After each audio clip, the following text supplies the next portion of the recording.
Looks like everything's working this time. Hi folks, how are you? My name is Dave, I'm a wood turner. That's what's going on.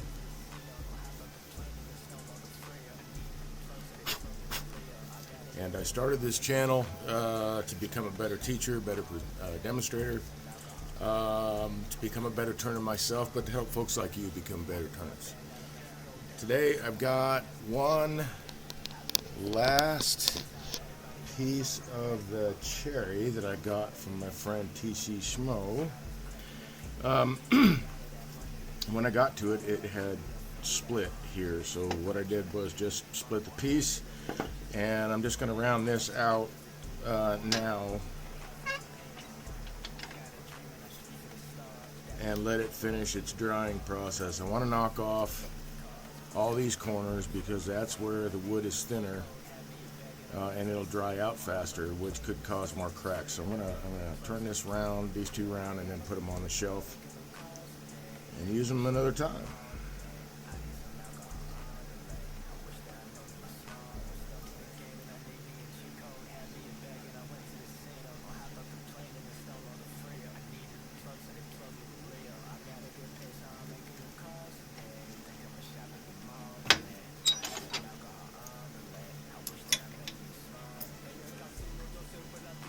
So I'm going to use a skew to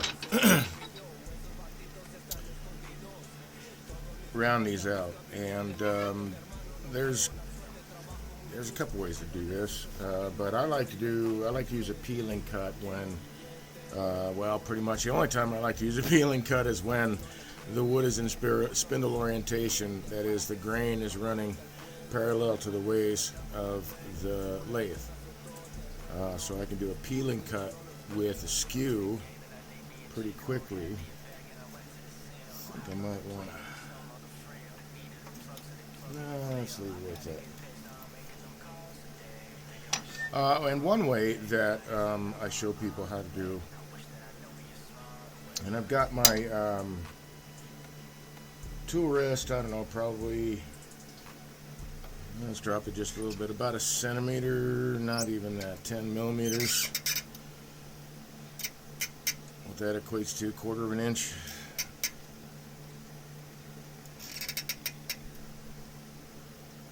Well, I guess it'd be 1/2 an inch almost, wouldn't it? So, but somewhere in the 1/4 to half an inch range, depending on how big my piece is that I'm working on. So I want to remember the anchor, bevel, and cut, the ABCs of turning, right? So the anchor for the skew is going to be on the tool rest and preferably somewhere on my body. And I usually wind up on me, or with this lathe, it works out to be right about hip level. And one way to do this is to just take bites out of it like this. And what I'm doing is I am starting with the blade up high, and I'm going to slowly raise the handle until I start seeing an actual cut, and it's a fairly smooth cut. Once I'm doing that, once that starts, then I'm going to have to raise the handle and push the tool in to follow it down.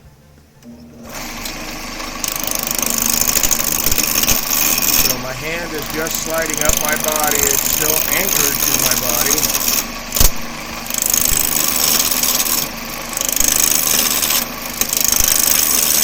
And it can go pretty quickly.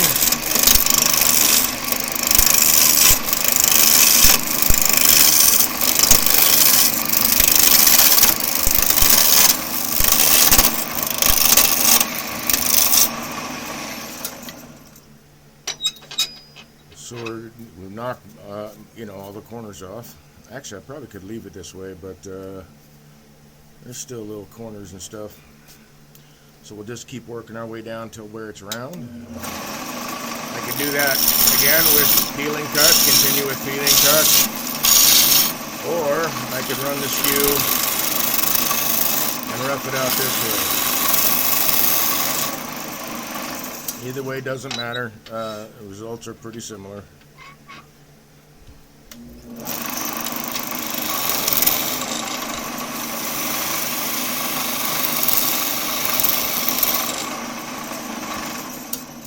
So the hand on top really is just holding the tool down on the tool rest. I'm turning my whole body to follow that cut, and I'm cutting on the lower third, no more, usually for me, no more than the lower half.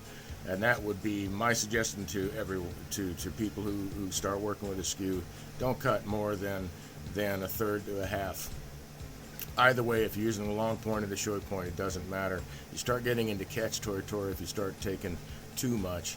But with a peeling cut, it's a little bit different because the tool is just going right into where the rings are and peeling those off.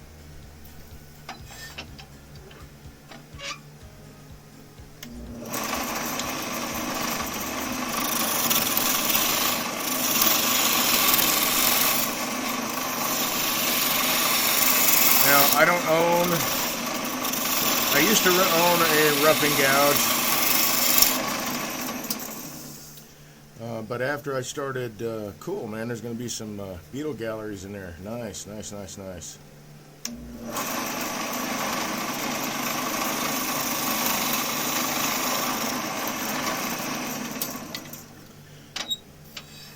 When I started mentoring with Lyle Jameson, I got a whole new world opened up about the utility of a bowl gouge. So I used that for almost everything for a while.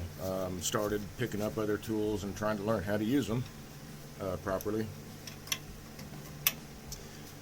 Some of the best references I have seen have come from Richard Raffin. He's got some YouTube videos. But I didn't actually get to see those until after I had spent time with the skew. It did still change my approach a little bit and help me, watching his videos, help me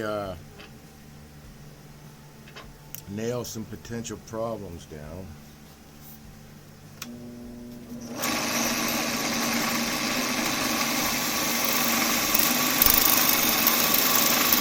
The whole idea with this skew is I'm going to start on the bevel and then work the edge right into the cut.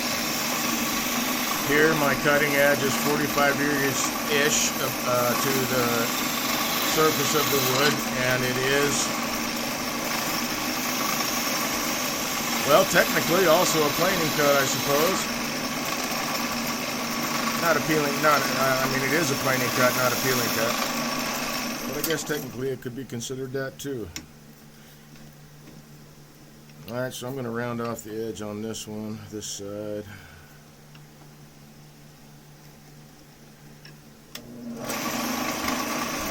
Well, maybe get it a little more centered.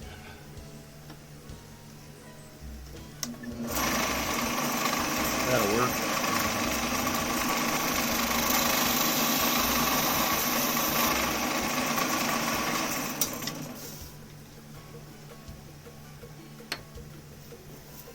Alright, so that is basically you're taking bites out of it and going in stages. And that is a very efficient way of doing a peeling cut. I myself am always looking for ways to make it easier on the body. Less complicated moves, stuff like that. Let's see, let's take that up a little bit.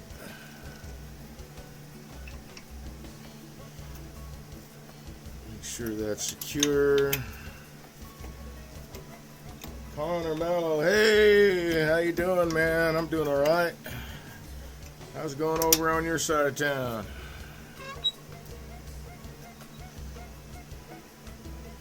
All right, so this is basically the same actions, except I'm not going to have to raise the handle. Once I get the cut started, I'm just going to actually move the tool in the direction that it's pointing. I may have to raise the handle a little bit, but not as much as I do with the other method.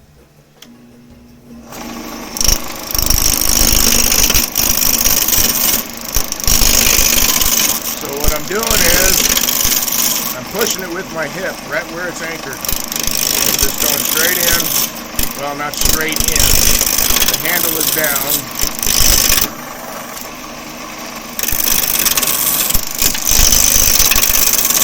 But I don't have to keep raising and lowering the handle to get the same result.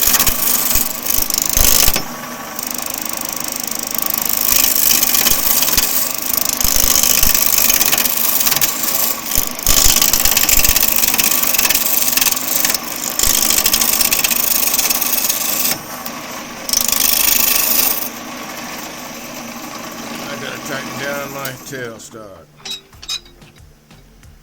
And now again I can go right back to doing that, or taking planing cuts or what have you, but knocking the corners off is just something that I take care of quickly. So, and plus this is much more ergonomic on your body than trying to do this all the time. I'm just pushing my hip forward.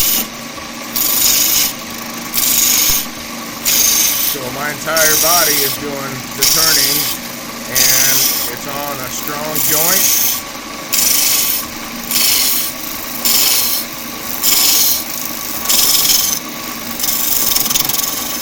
And something I can control pretty easily.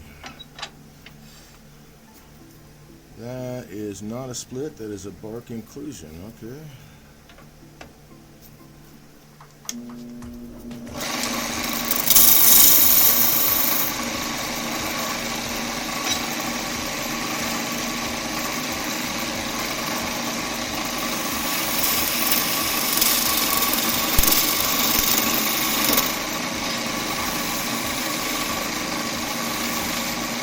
Definitely important to make sure you keep your screws sharp. That's almost got it.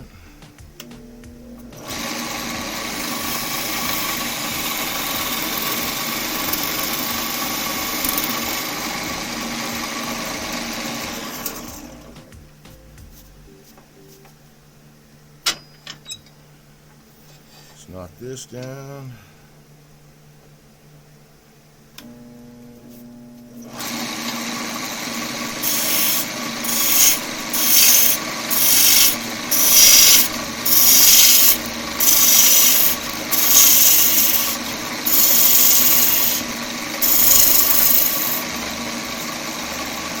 With the skew, it doesn't matter which point you're using. You want to use the lower half, really the lower third, but you know, as you get more confidence with it, more experience with it, you can start taking bigger and bigger cuts when you need to. But it's still going to be a 45-degree angle. I like using this point on the longer runs and when I'm closer to the headstock, because the tool can reach in.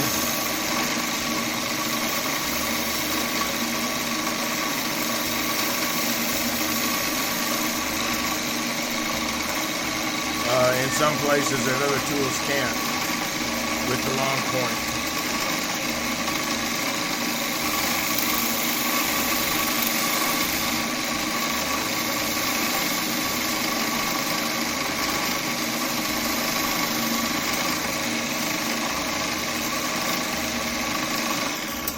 What I'm doing here when I'm rounding off the ends, you know what, I'm going to start on that end first, since I know that will be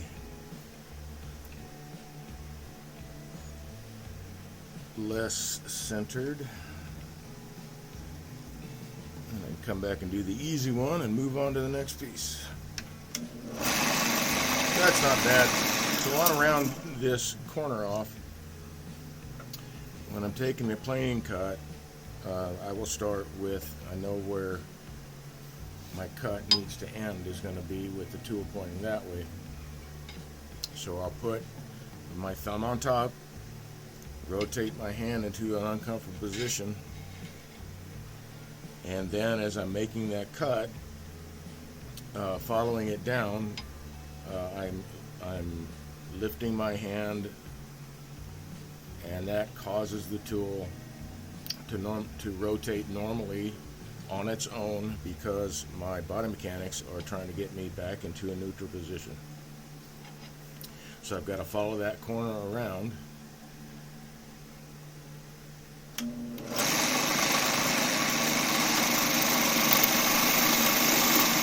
keeping the cut on the same part of the blade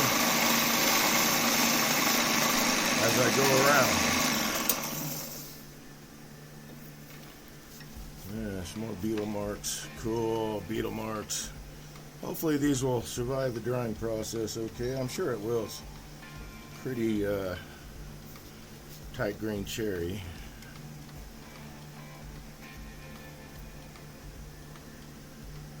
And it looks the same with the long point. I don't normally use the long point on this end. I will normally use the long point when I'm running something down here, just because it makes it more accessible.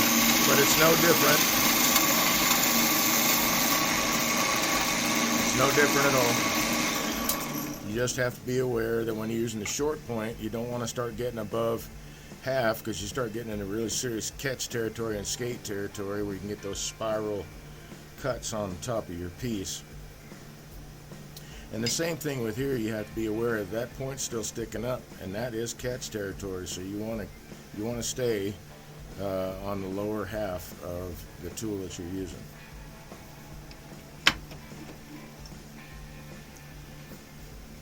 And so as we're looking at this, we'll just use this by hand. I'll start my cut right in that area of the tool, and as I'm bringing it around and carving into the wood, I keep that same orientation on the same part of the tool all the way down.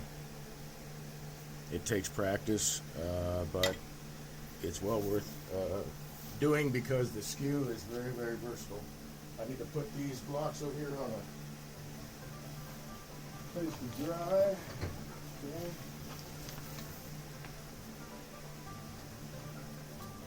Alright, so I thought I'd turn a little box. Next, I found, well, I didn't find, I've had this piece of walnut. And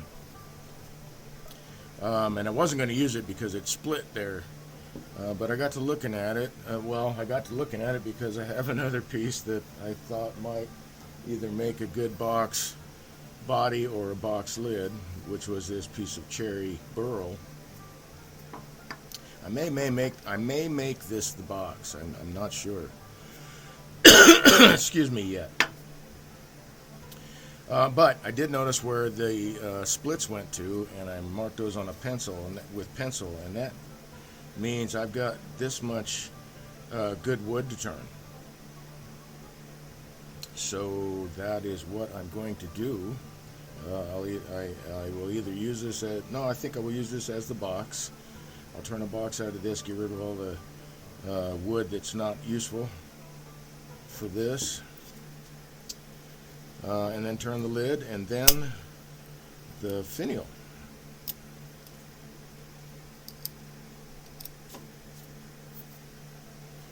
So let's find a center on this guy, or a relative center anyway.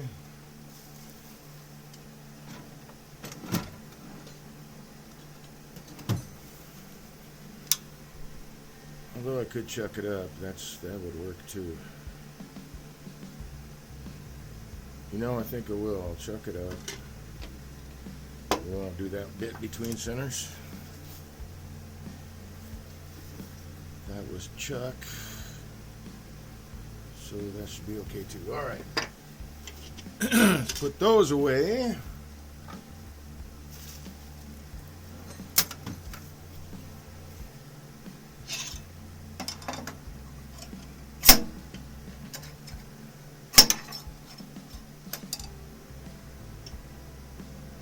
Whoops.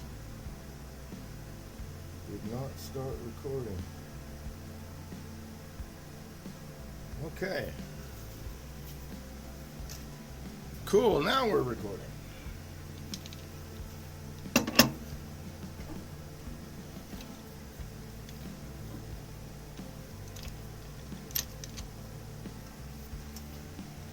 So let's see, I want where the deepest crack is on the outside.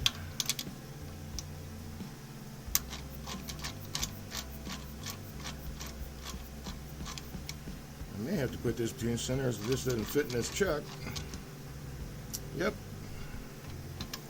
Alrighty.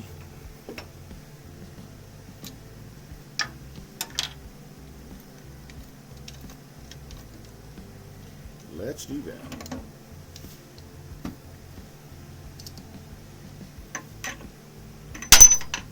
Back here. Alright, so I guess I didn't need this stuff, so we'll find the center really quick. I got this center finder, I think, through Craft Supply, but a lot of the wood turning, if you don't have one,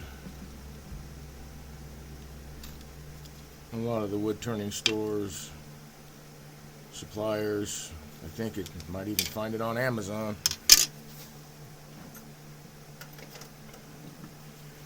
But it usually makes the process quicker.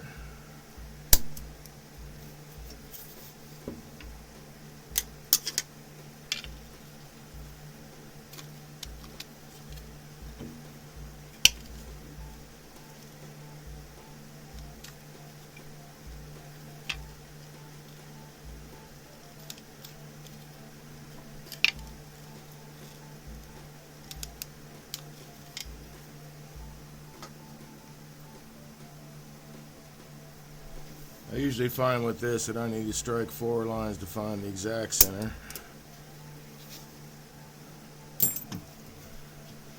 Alright, so that was the deepest crack. That's going over here. We'll shave some of this down as we go.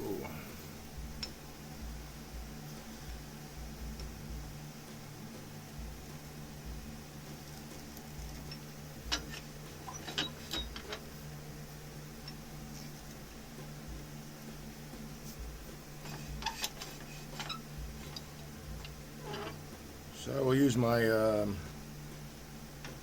bowl gouge and spindle gouge to set myself up with that dovetail chuck. I would use the skew, but because I've got splits, that can be kind of catchy too when you're taking a peel and cut into a crack.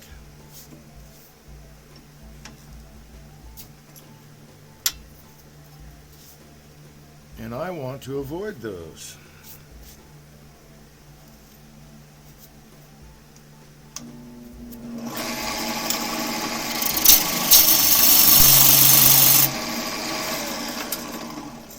I suppose it would be a good idea to drop my tool rest.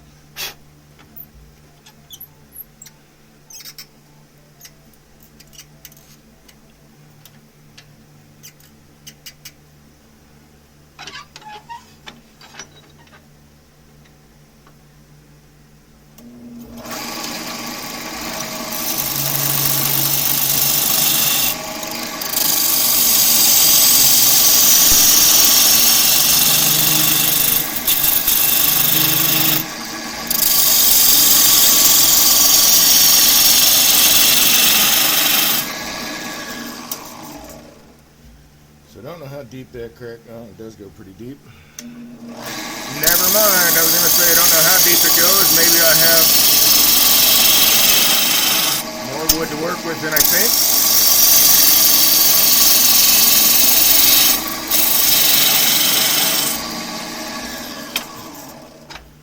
But it doesn't look like I do.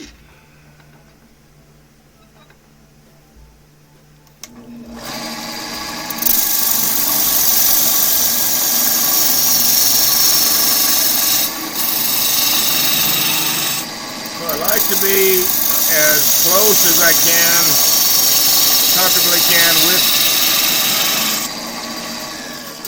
I want the tool rest as close as I can comfortably get it to the piece that I'm working on. Although you will see me hanging off the tool rest sometimes. But my advice is, you know, if you don't feel comfortable doing that, keep moving your tool rest in.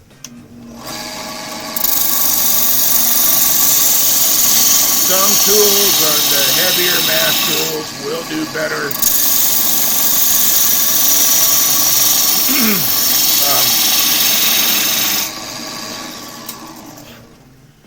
Will do better cutting into, golly. Excuse me. The heavier mass tools will do better with less vibration because they're heavier mass tools. That crack may go further than I thought.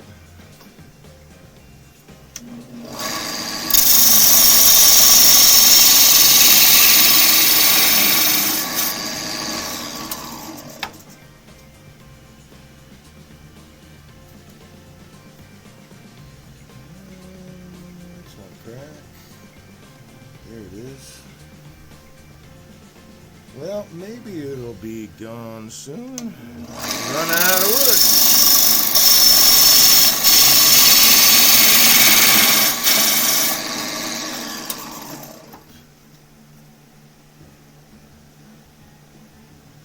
Well, that might have done it.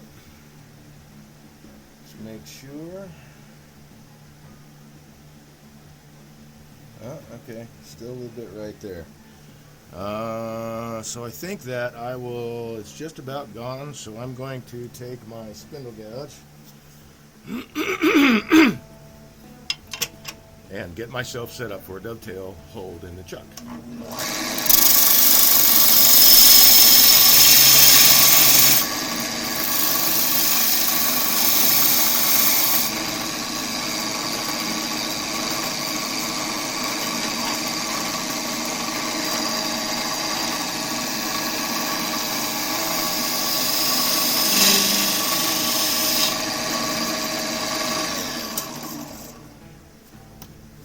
Pretty easy, just straight in, straight out.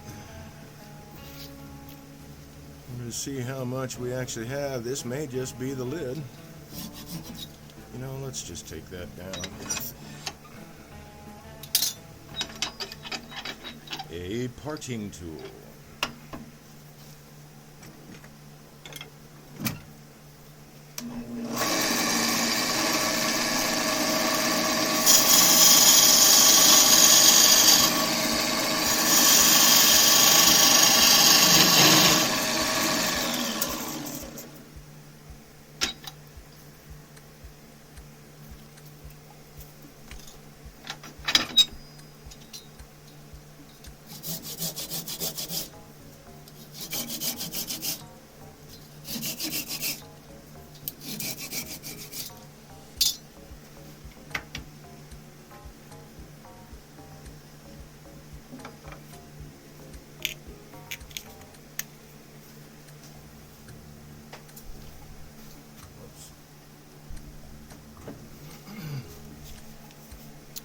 Yeah, still see some of that crack there and there. So there's not going to be much this that I can use, but that means that it is going to be the lid.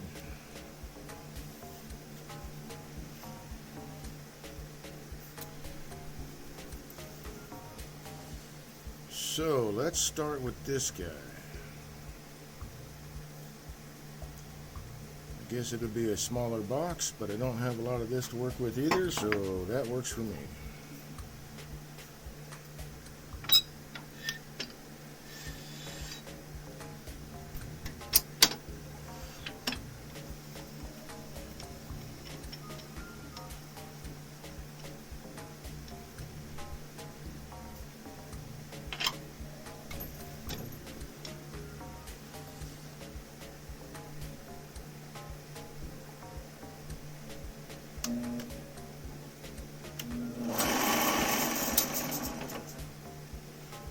Pretty close, I'll take it.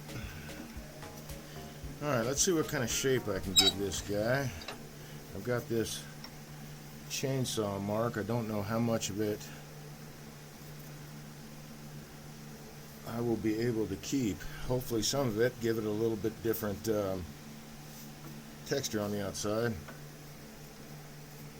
Let's find out.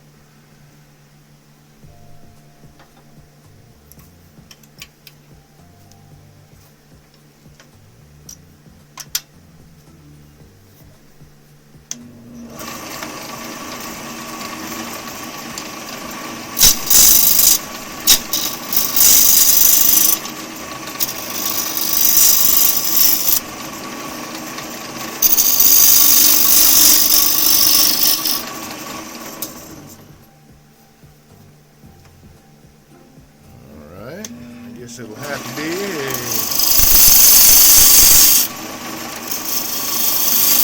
smaller box. That's still not enough.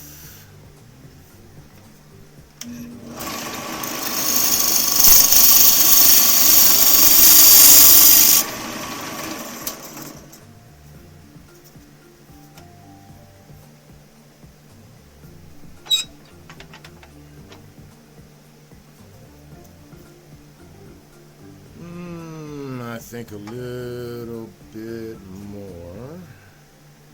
Well, let me see what this looks like first.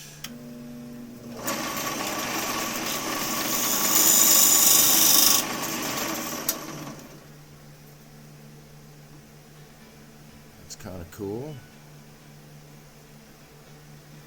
All right, I'll take it down a little bit more.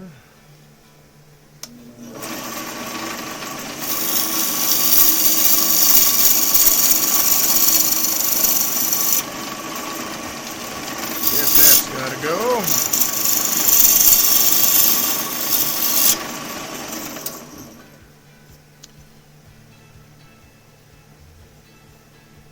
Yeah, I think I can do something with that. All right. So that could be an issue.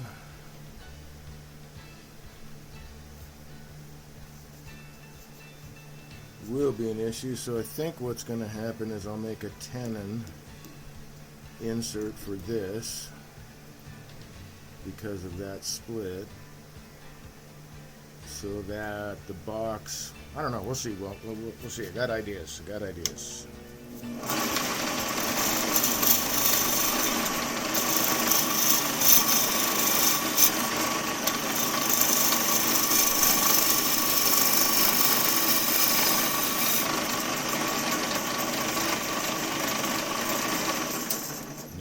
That's going to be the tenon, and it's waste wood anyway, so we will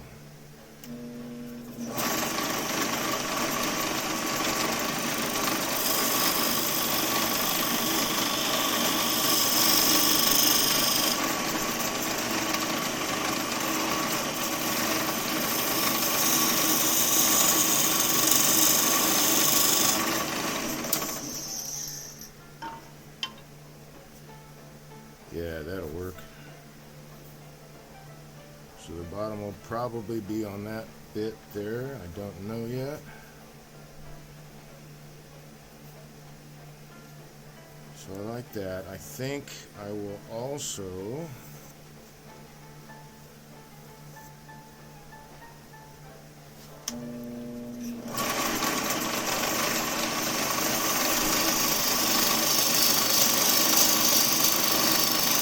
make a slight code.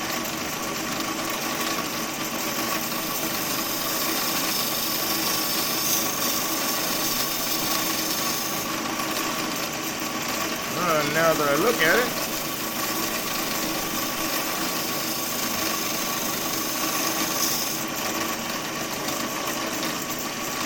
that's going to be another bead.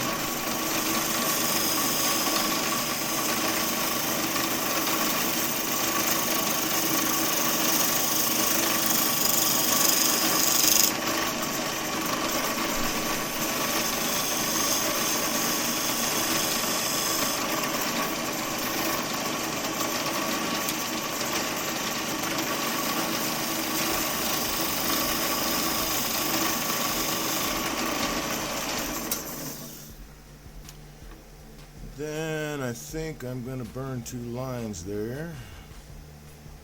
Probably that too. And that looks like most of the outside of the box.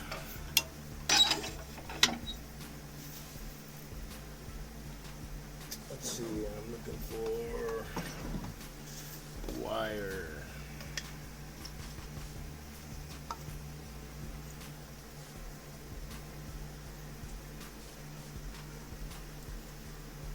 So I bought a roll of picture hanger wire. This stuff so far is turning out to last for a long time. I didn't buy, although, you know, I guess if you buy one that already has like plastic balls on it or something like that, you know, the wire is going to last you a while, but I wasn't sure that the wire was going to last a while. So I made my own handles. It's just a peg holding everything in place that I could knock out and change out really quick. But I got to turn it on the lathe.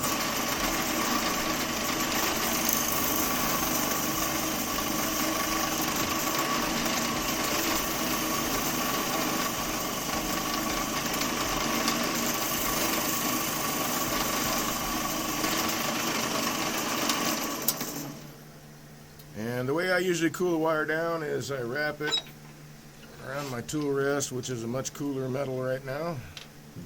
Let that sit for a minute or two. Yeah, that looks pretty nice. I'll take it.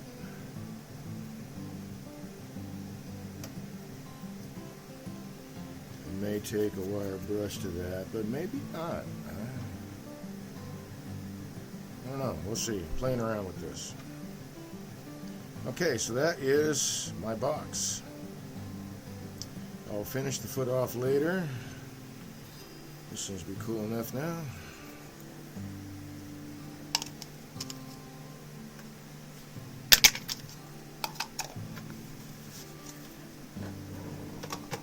Remember, safety first. The wire's going to get hot because of friction, so be aware.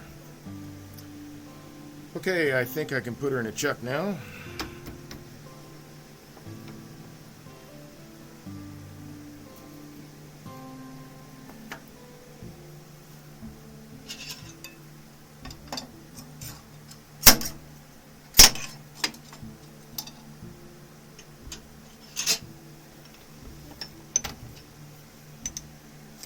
Goes to a side. Come on.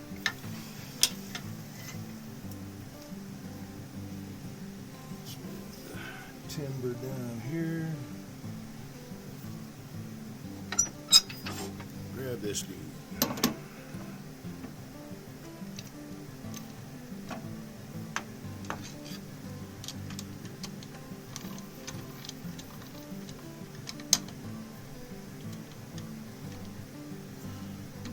So what I try to do when I have a void like that, and the jaws go most of the way around, at least 70%, 75%, that if there is a void like that, I'll put it between jaws and not on a jaw like that, because that jaw's not going to grab anything if I do it the other way.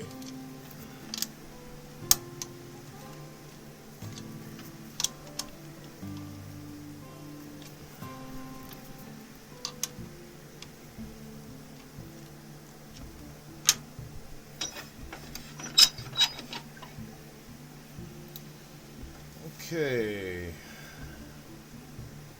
so keeping that dude in mind,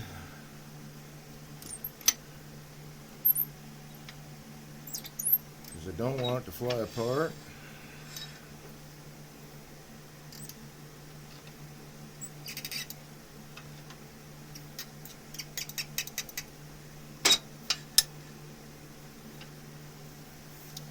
And I think I'll just hollow it out with a bowl gouge.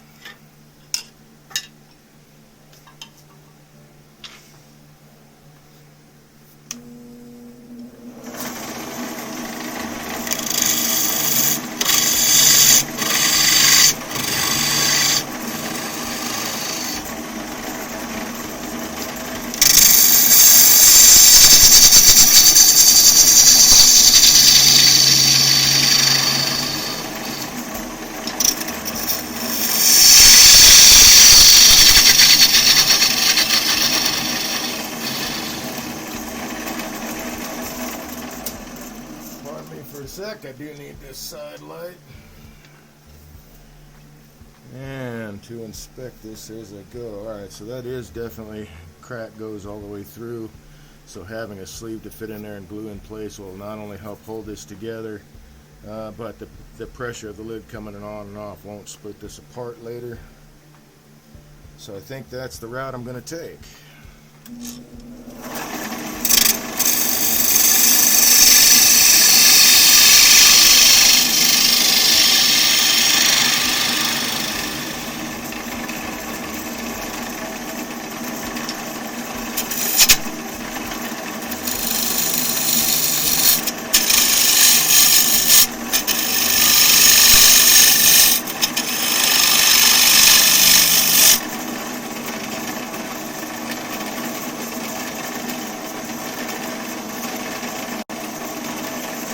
Double check my depth here.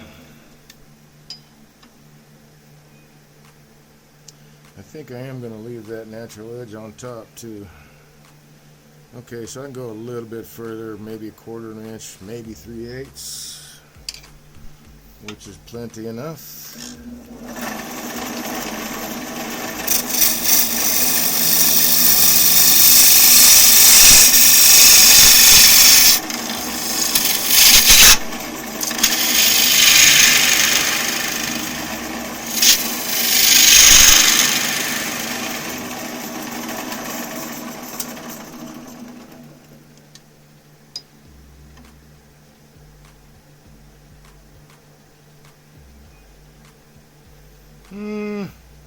Yeah, I can go a little deeper. Taking this outer wall, I think I'll take the outer wall a little bit thinner as well. I need to create a shelf for the insert to go into, and I'm digging the natural edge of the whole piece. I think I'm going to leave it this way. I'm not going to. We got the finished edge, everything finished on the side. Looks rather nice. Some of that soot off there, and I think that's a nice contrast. So I want to get my tool rest in, so I'm not hanging off so far while I'm on the inside of the rotating form.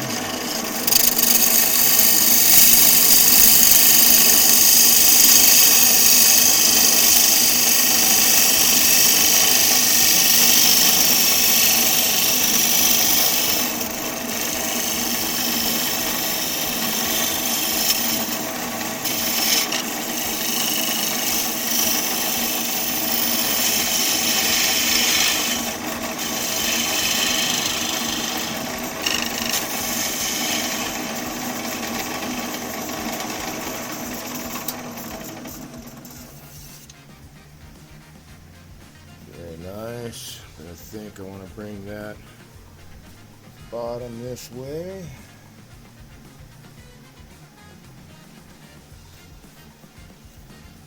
A couple ways to do this. I'll use my spindle gouge.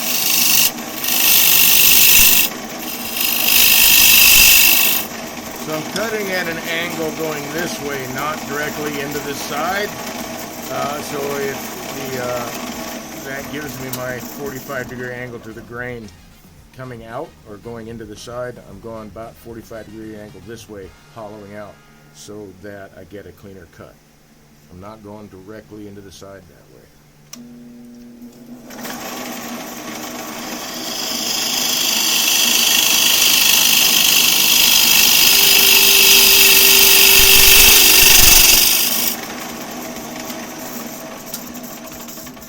Cleaning up the bottom.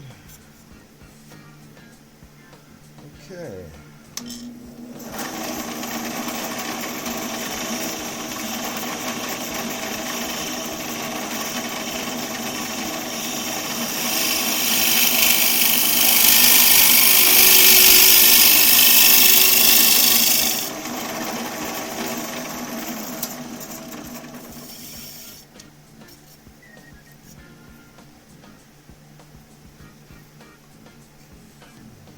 Still good thickness.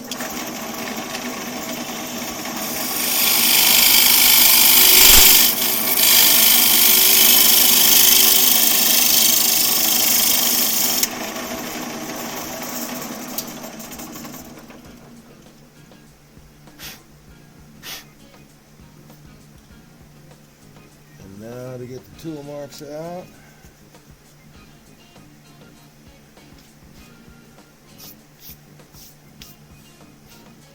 I think I will go with this guy for a little bit.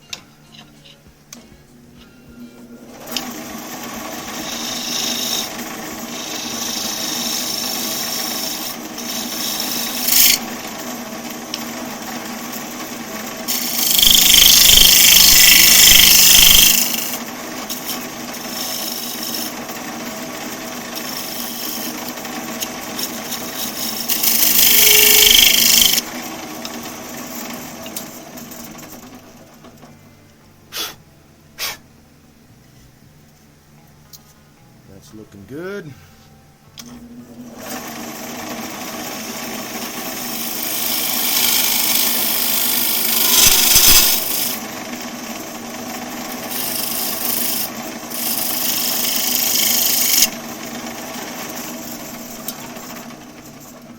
And that finished that bottom corner in there. Alright, very cool. Now I need to make a shelf for the sleeve that's going to fit in there. That in theory is going to hold this together. That is it's pretty solid, but that's good crack. I think what I'm going to do is I'm going to tape this really quick before I cut in that way.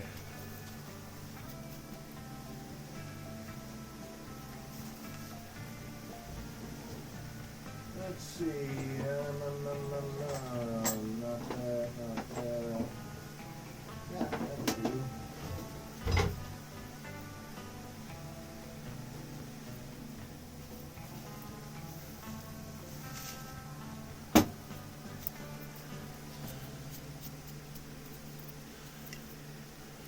And this fabric packing tape does a nice job.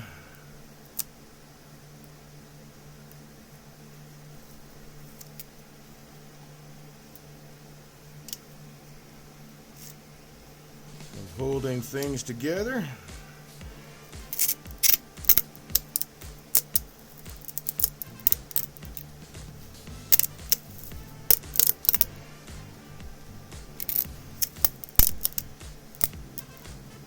Had to learn that term. I always called it fiber tape.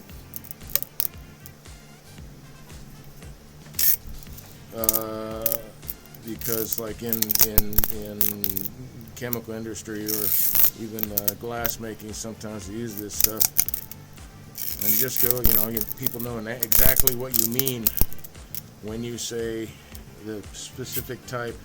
I should wrap the other way, but it's not going to be on there long. They know exactly what you mean when you say fiber tape.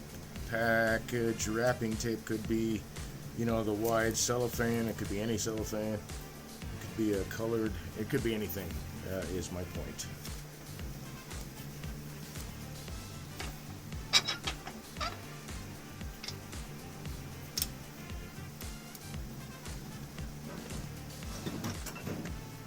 Okay, box scraper.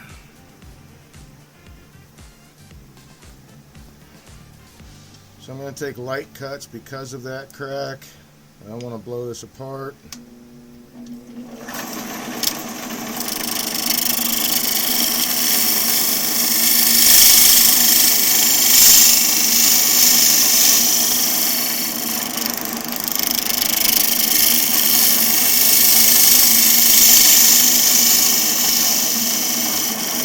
You see, I've got the tool up underneath my forearm.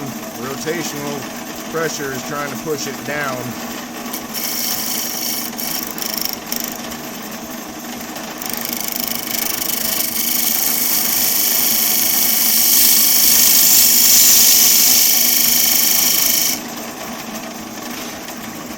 I think that'll probably do.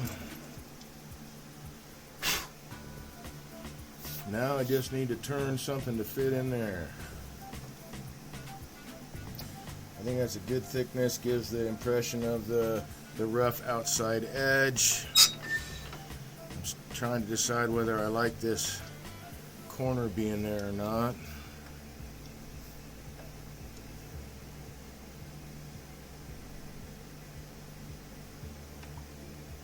No, I don't, so I'm going to adjust that too. If you can't see it, it's the start of going into this bottom bead, and this is the swoop down. I just want to round this corner off, so it's not a sharp line. I mean, it does not going to cut, but it's a sharp line to the eye that draws right to it, and I don't want that to be the case for this piece.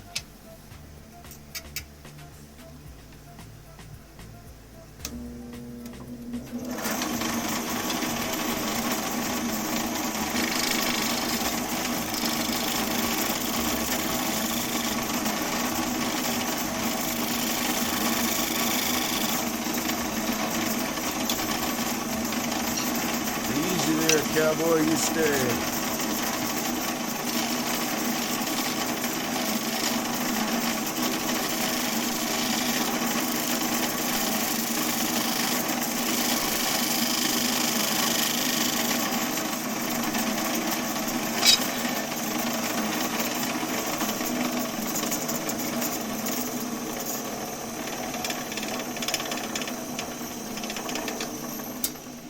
Alright, so now I need to apply the abrasive where the abrasive needs to be applied.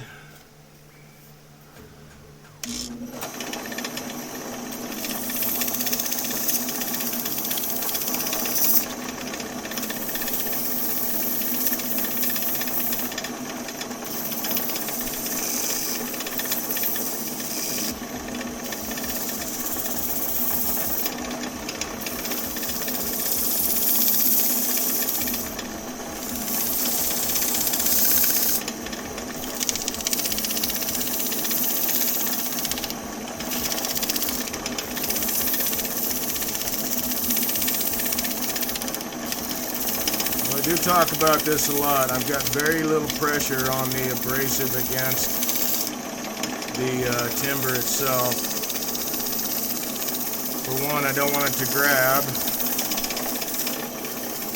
still might though, and if it does, it'll just come right out of my fingers. Don't have a death grip on the abrasive either. But it really doesn't require a heavy hand.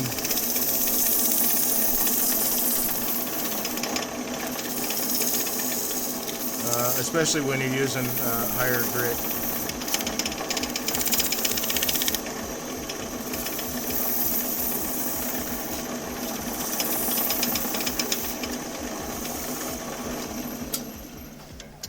Okay, let's get this guy off of here.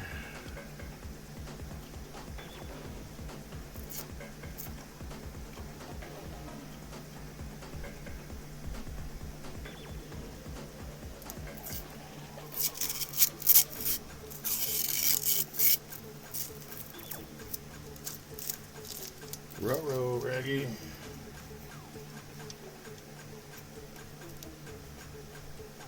Fiber tape tends to do this.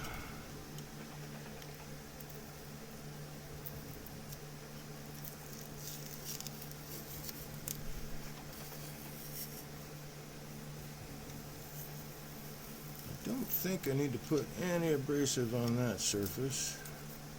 But since I did on the other surfaces, maybe I should. That will finish differently than this. Is that okay?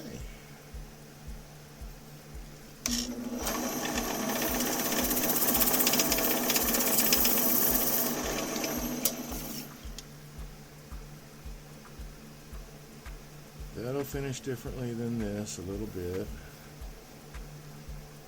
And you know what? I think that is going to be okay. Because we're looking at a rough surface on top, blending right down into finished. Yeah, I'm digging that. All right. All right, so I'm done there. I'm going to go ahead and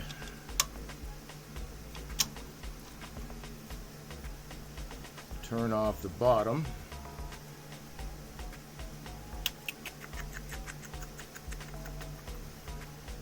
And I think, if I have it, I think I may want to create a jam chuck. Oh, this might work.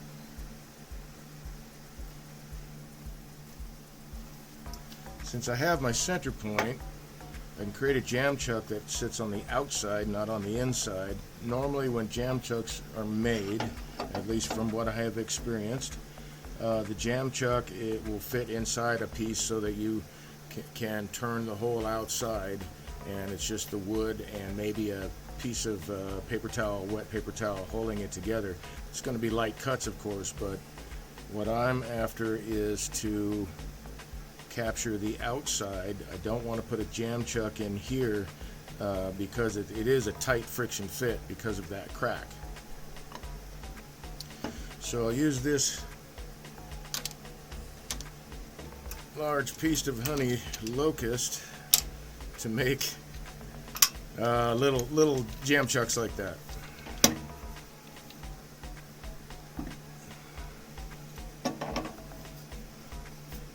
It's a little bit wider than my normal jam chuck size. Let's see, sideways.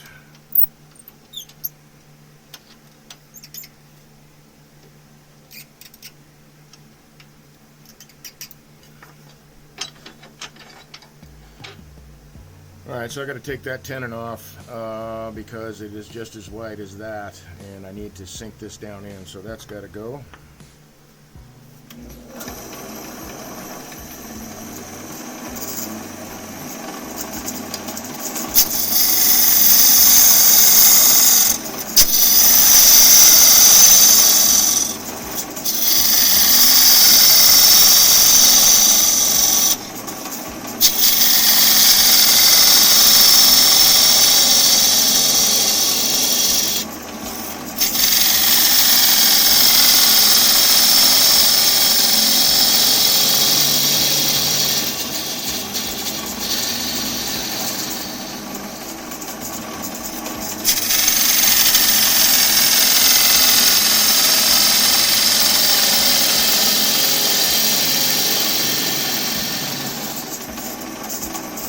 And since it's about the same size, I've left just a little bit of that tenon that was there. I mean, just a hair, left that line. So that tells me what I can hollow to, and then I can get just the right fit.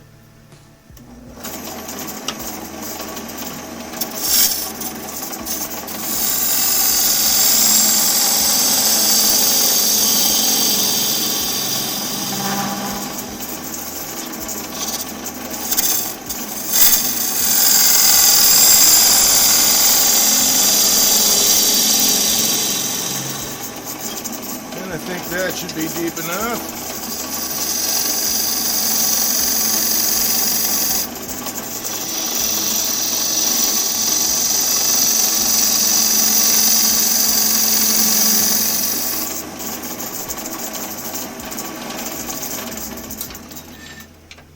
Well, I didn't quite get out the line, but that's all right. That is where I need to go.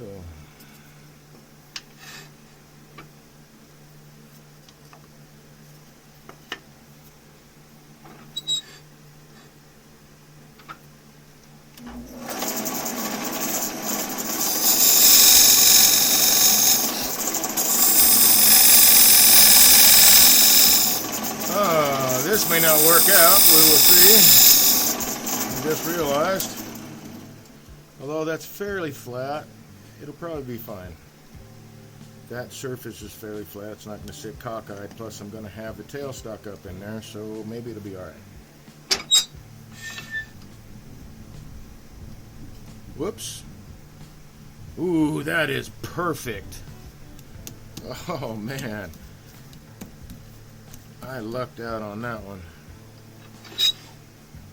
So it's still a fairly snug fit, but it's capturing the outside instead of the inside because of that crack. I'm going to be right back. It's thinning outside and my buddy is outside, so I'm going to let her in.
goodness.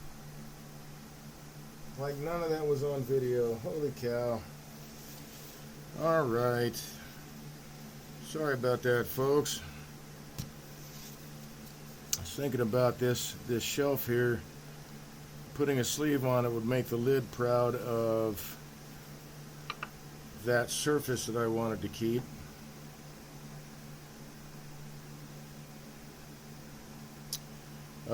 So it would be a different story if the lid sat like that was flat, the lid sat right on top of that. It'd be a different story. So loose fitting lid is the watchword of the day.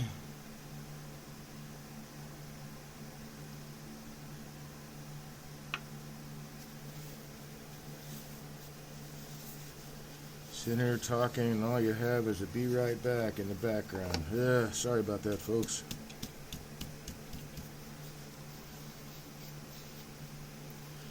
Alright, I'm just going to do the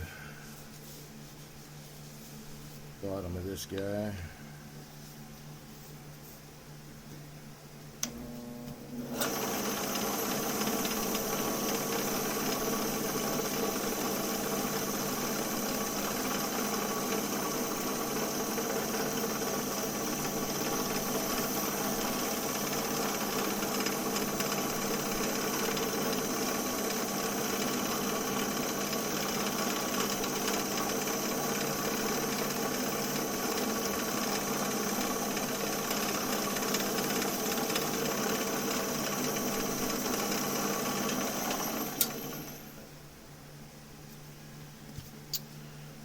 And that's what it's going to kind of look like finished. That's very cool.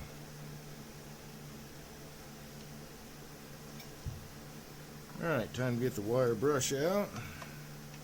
Let's get this guy off of here.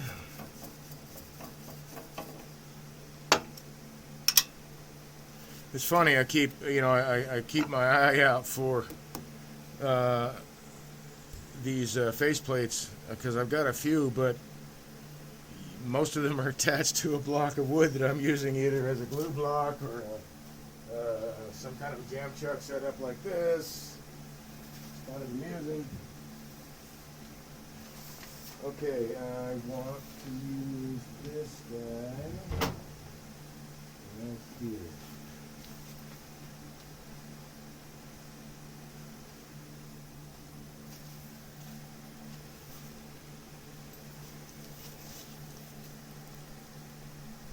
I'm going to whip out the Dremel.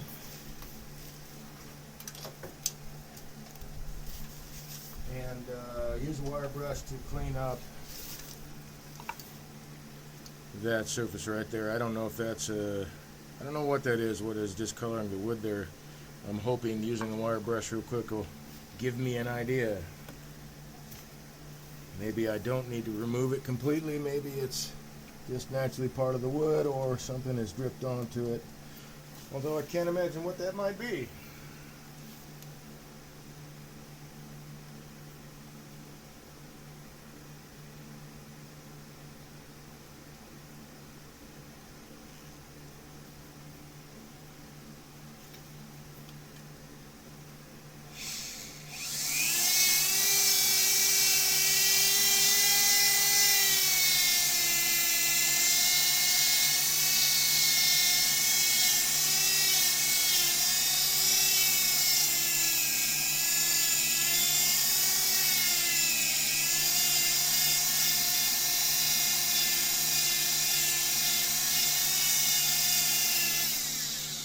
Alright, well I guess I'm going to say it was a natural wood discoloration, so that's fine. We're done with that.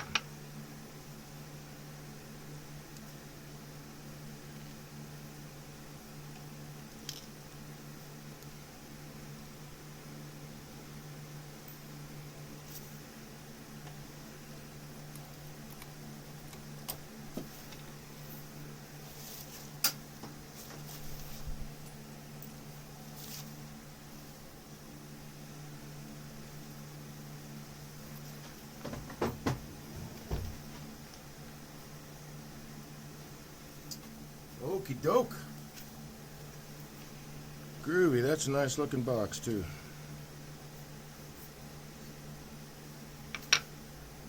Let's see about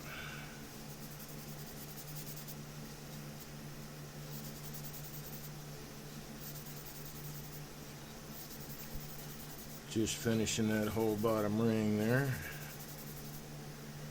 I realize there's going to be some bleed over, but that's all right.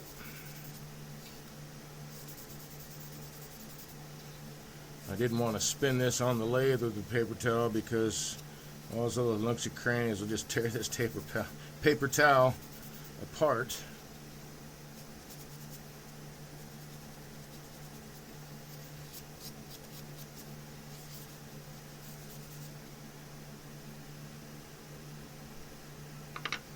So cool. Got the natural edge, that's all finished. I like it. I like it. Okay, set that aside for a moment. Move on to this guy.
Still got a little bit to go.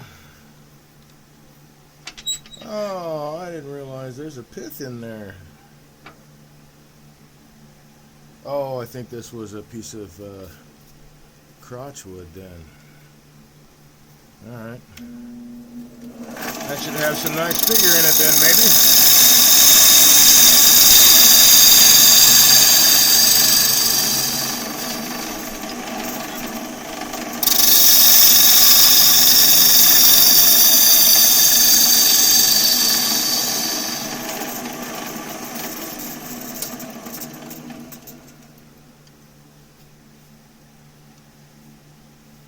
That's not a crack, that's a crack.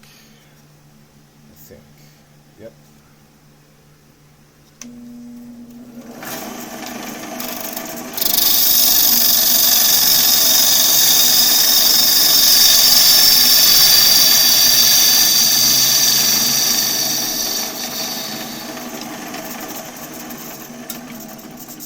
Okay, now I'm going to work the piece to find the right size to fit this box.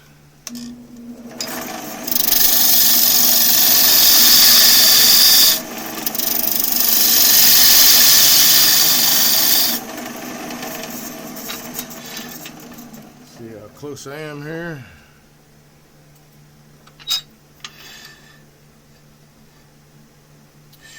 Well, I am close, so why don't I do it this way?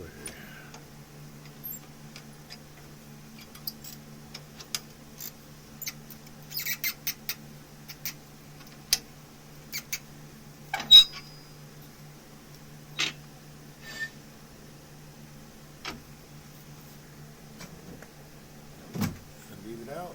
I did.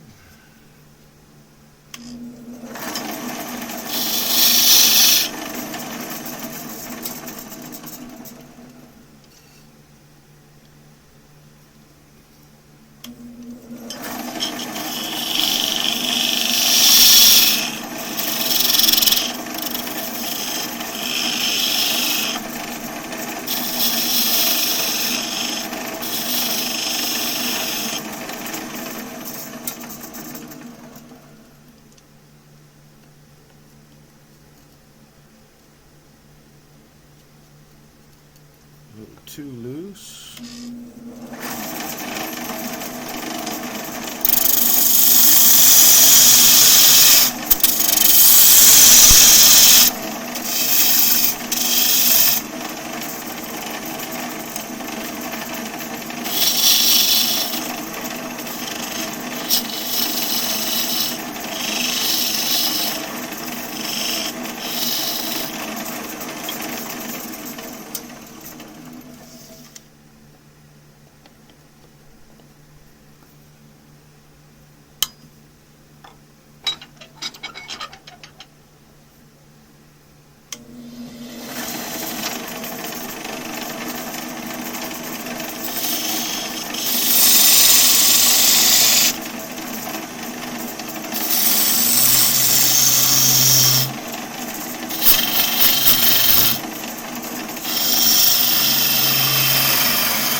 A little way too loose.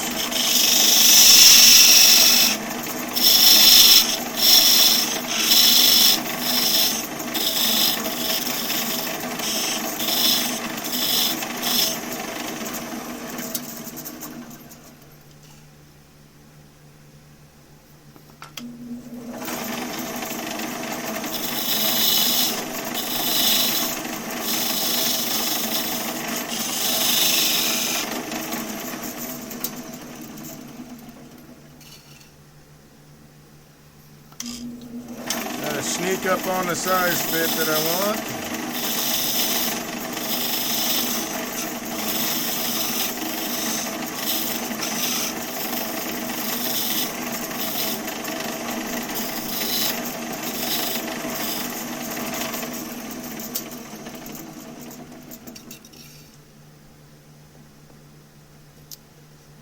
Oh, come on. How can I be that off?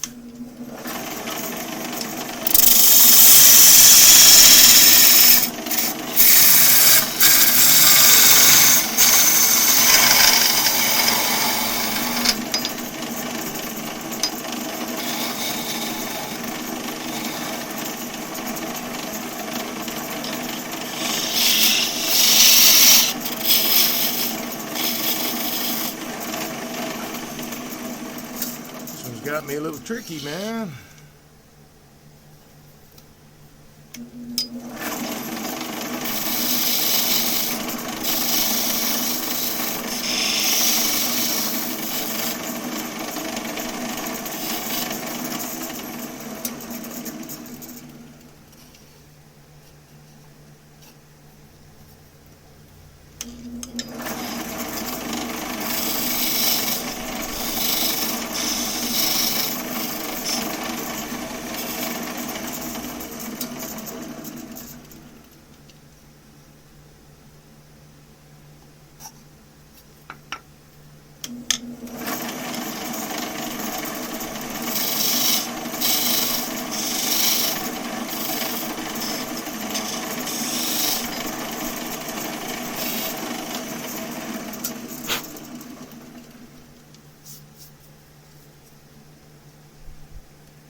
Okay, sanding will take it down to where I need that.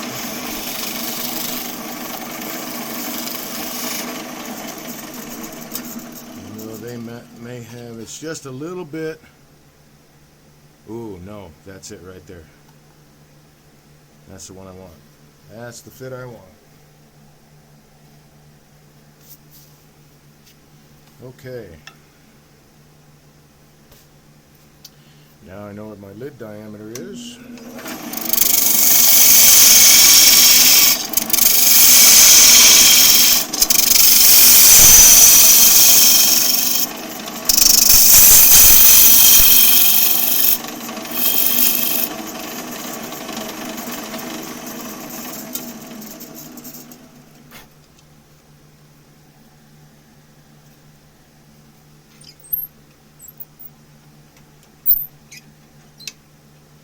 And on this guy, let's see.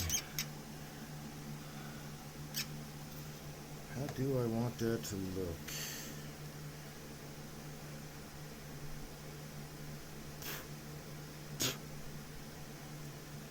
could rough up that side like this side and have it flat. Maybe.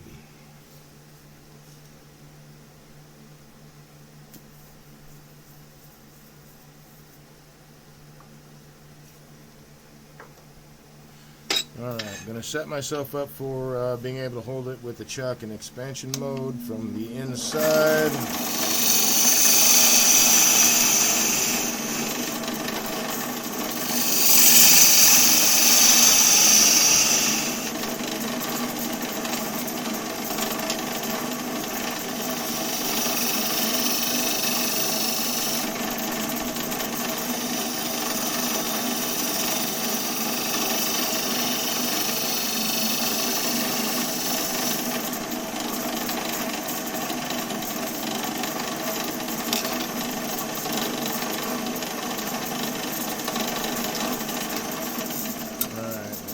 Got to think about this just for a second to see that rim doesn't need to be super wide.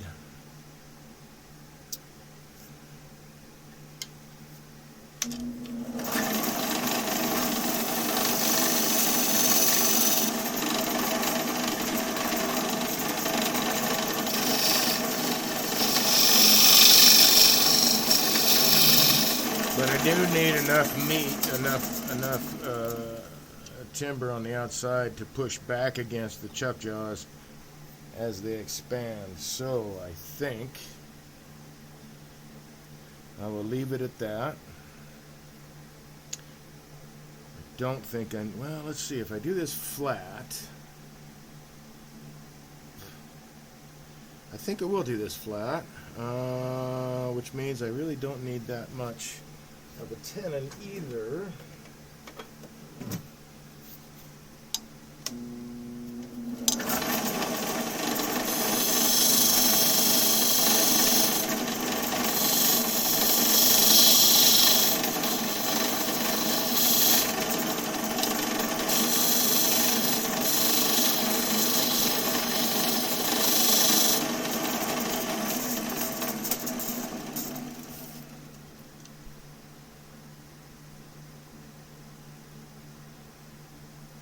Yeah,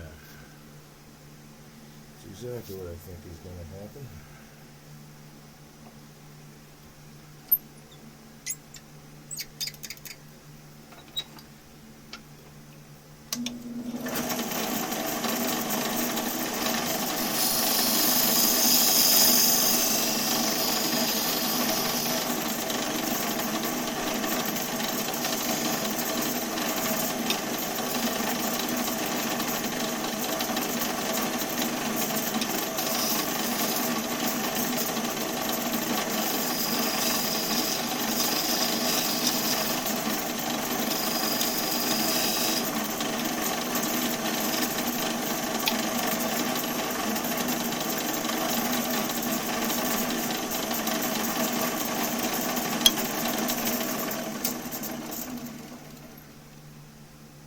Look right there. All right, cool. Oh, yeah, that's right. This doesn't need to be so tall, so we're going to do something about that.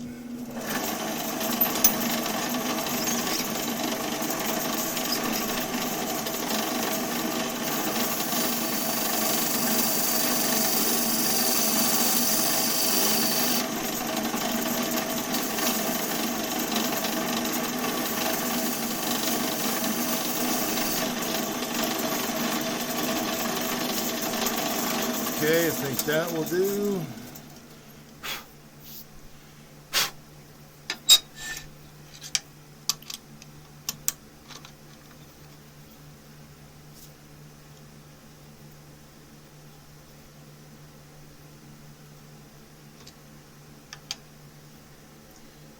Run a little abrasive on this.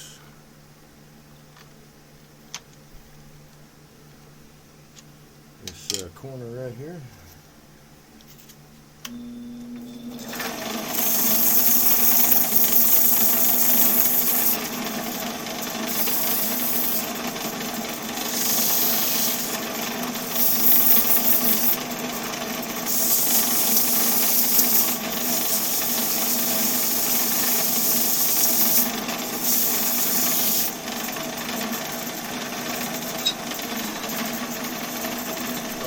like how that looks. So we'll go back to the, let's see, I don't think I'll use the scraper now. I think I'll go with the skewer.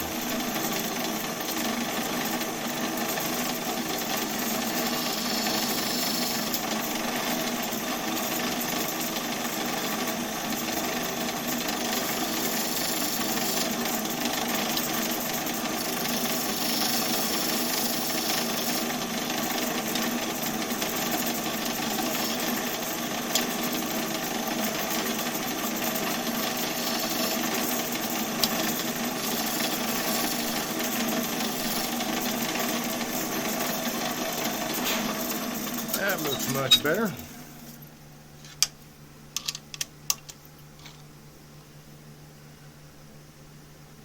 So there's that pith I was talking about. Looks like it comes through right there.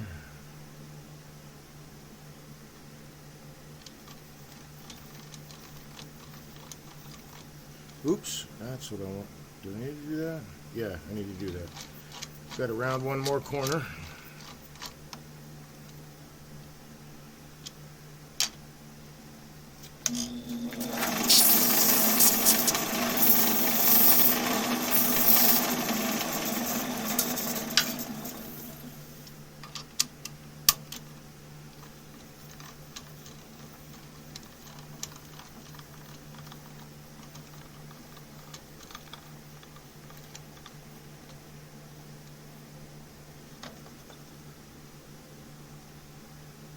Oh man, just the right size.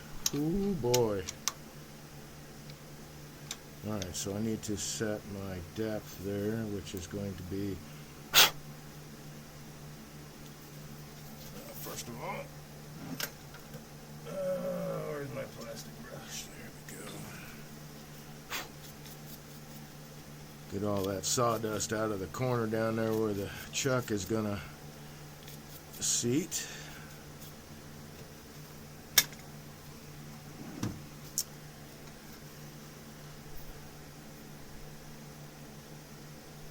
I was going to say it looks like 1/8 of an inch to me. Okay.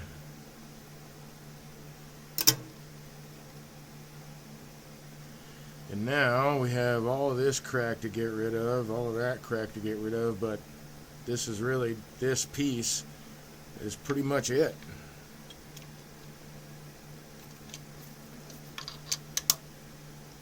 Out of all this walnut that wasn't cracked or split.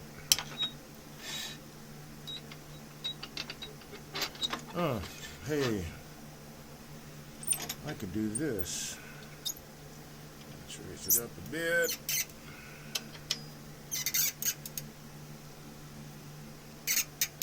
At least in theory I can do this. Let's see if I can get away with it. Just take peeling cuts.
Just checking to see if those cracks have disappeared yet.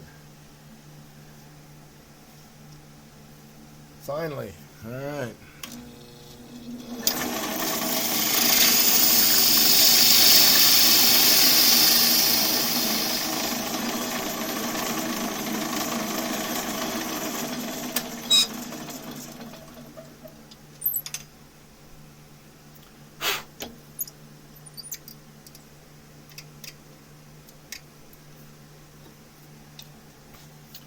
Alrighty, let's see. I want it fairly flat. How deep are we going? About 1/4 of an inch.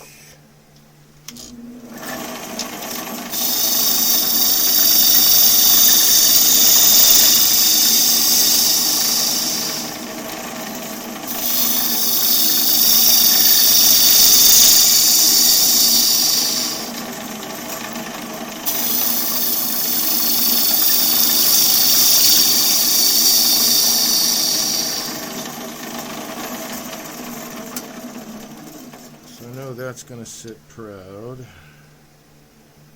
So let's take that off.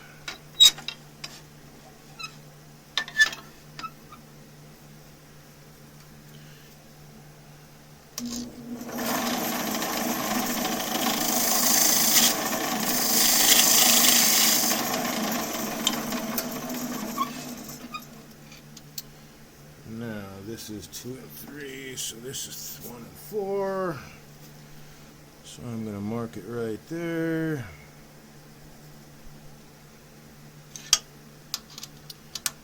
Make sure I get back to the same relative position. There we go. So I need to take it down a little bit more. Yeah, right down to that line. Okay, cool. I got line all the way around. That'll be too tall.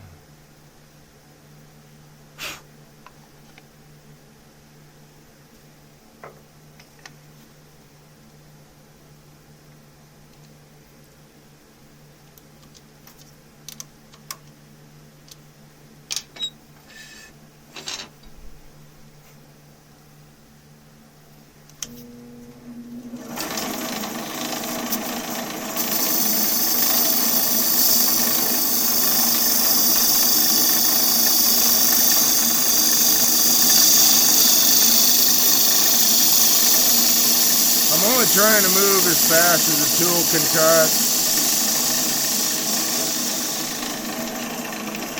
because it leaves a much nicer surface than trying to force it through.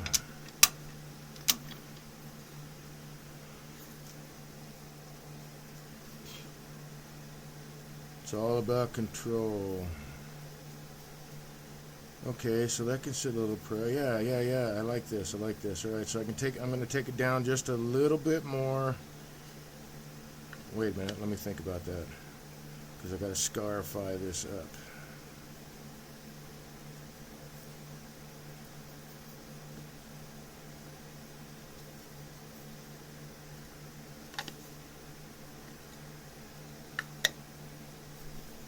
Yeah, I think that'll look nice. All right, so I'm not going to take it down anymore. I'm going to scarify this up.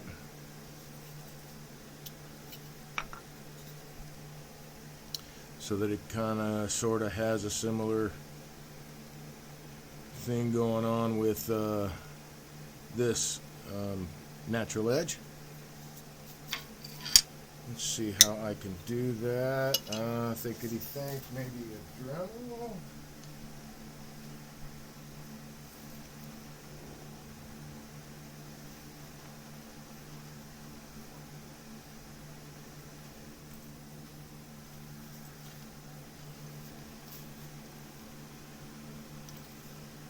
Maybe that guy. Do I have a round one? I'm sure I've got a round one. There it is. I'll use that guy. Yeah, we'll use that guy and we'll scarify it up here with the Dremel tool. Which means that I'm going to actually move the whole Dremel tool over to the workstation. There we go.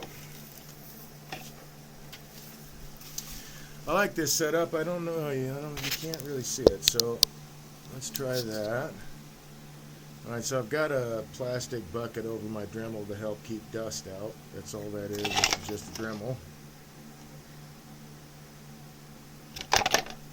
And I got a 3-foot extension hose with the handle and then the little Jacob's jaws basically set up on a sewing machine pedal. So I have in effect a Fordham that I can afford right now. I like the Fordhams. They're not super expensive. Last time I checked, and this is pre-pandemic, it was when I was looking at, no, it was just after the pandemic, about $450 or so for a Fordham, which is cool. I like the Fordhams. But I have other things to spend $450 on right now.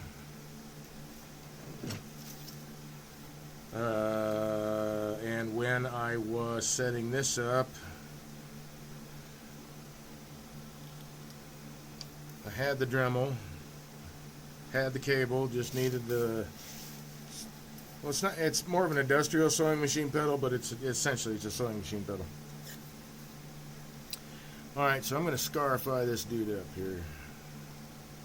I think what I'm going to do is, no, I won't mute. Bear with me.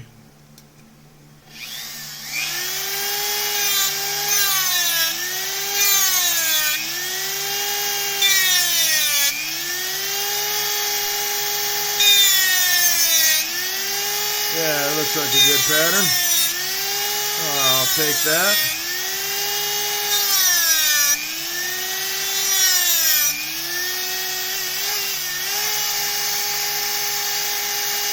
And it won't even keep a border.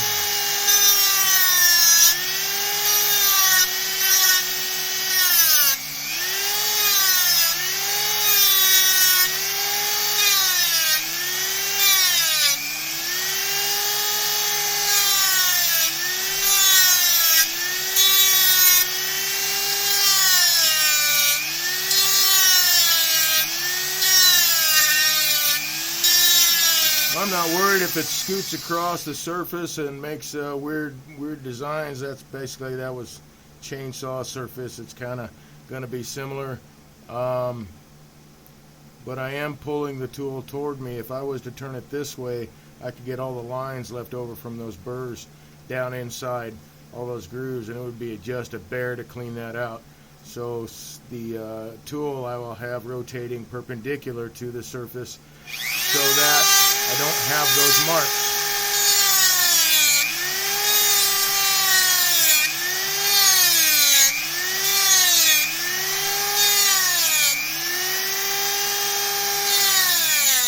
You know what I just realized? I think I need to demarcate a space for my finial. Let's do that.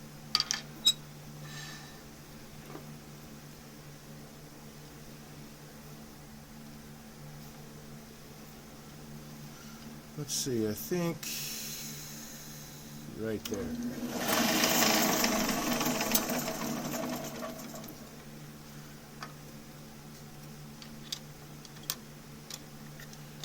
And that will be the base of my finial, sits there. Oh, which reminds you of something else. Duh! So I got to make that area a little bit concave. And while I'm at it, I might as well drill the hole. Let's see, I've got, yeah.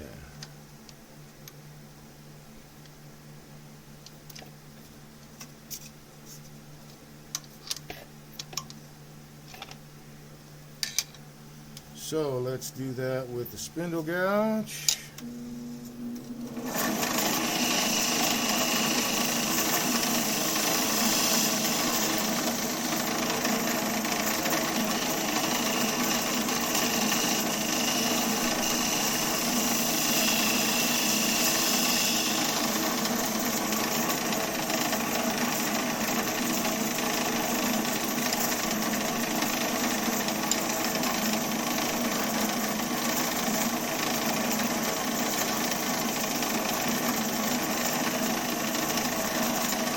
Setting my center now for the drill bit, or whatever it is I'm going to use.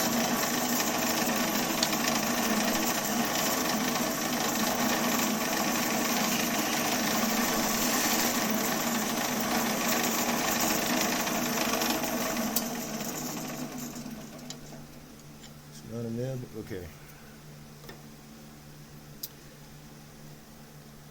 so that it can track more center. I still haven't found my Jacob's chuck.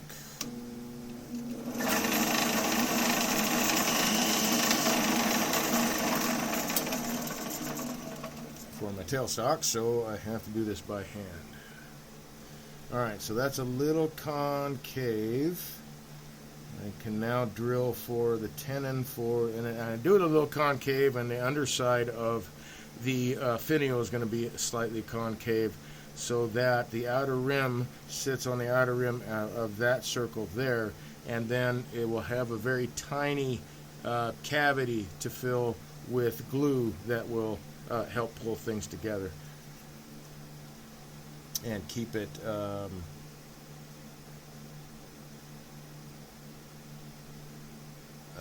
stronger joint right there. Okay, so I need to keep that guy. This was going to be a drill bit, I believe.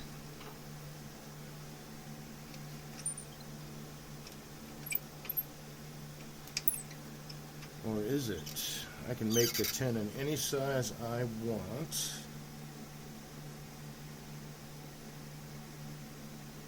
What size do I want to make it?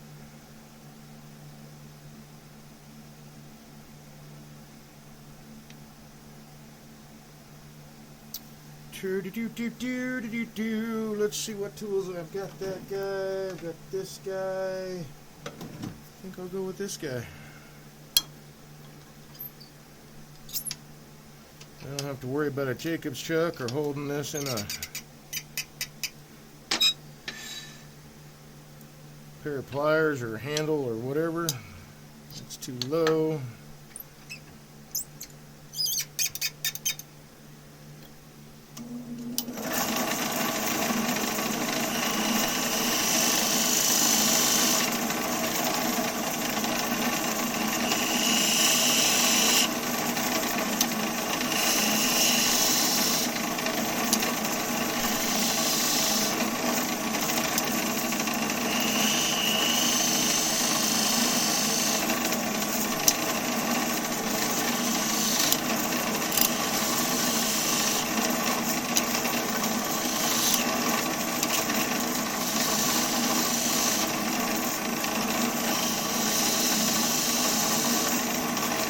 Can't go too deep because then I'll go through on the inside, and that's not what I want to do. And this is a loose fitting lid.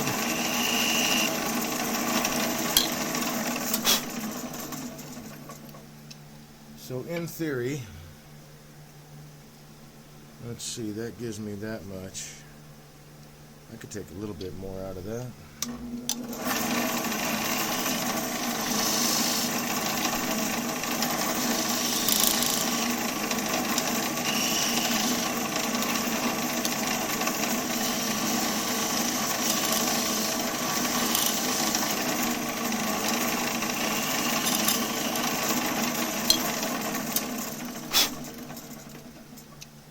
There we go. There's my little hole for the tenon. That should work out just fine. Clean up this sidewall here so that it will seat all the way home. And now we're back to making our pattern.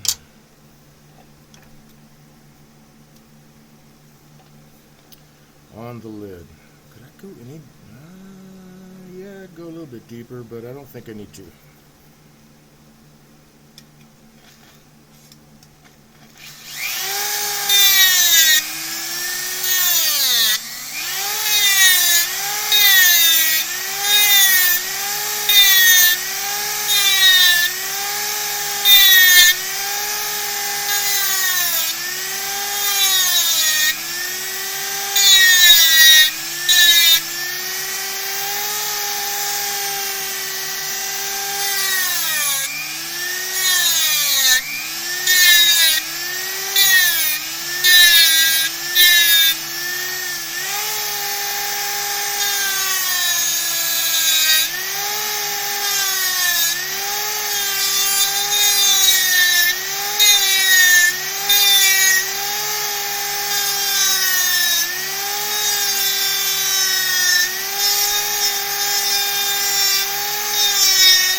This is cool, man. I like it when this happens. It's kind of turned into a full-blown. So yeah, when that's all finished, yeah.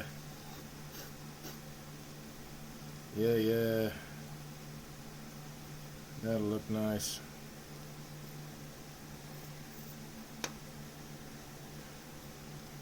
So it's still outside the, yes it is.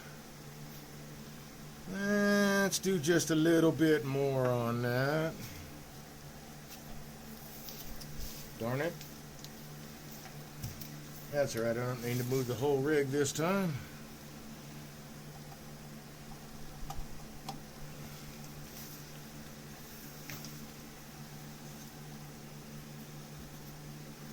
Although I do need the bit in there. That would be helpful. See, they're going that direction.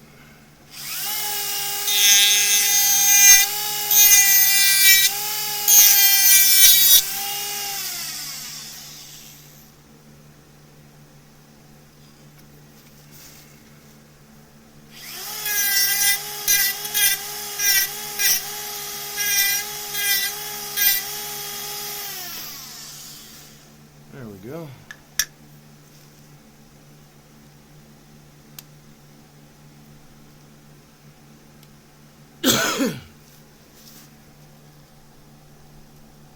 Go.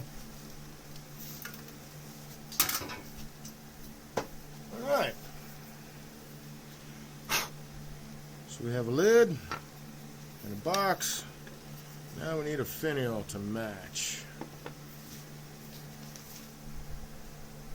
What color do we want that to be? Oh, I should put these away. Be right back.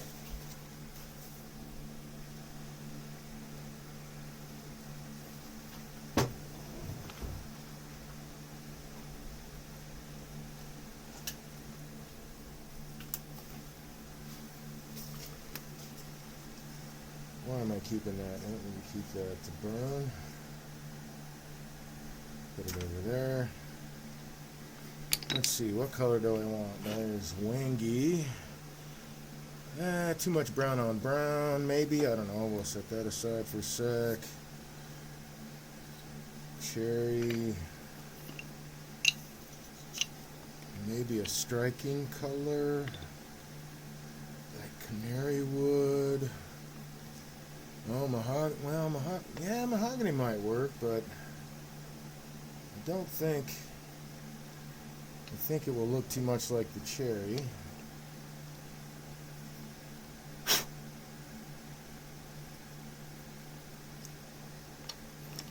Tra-da.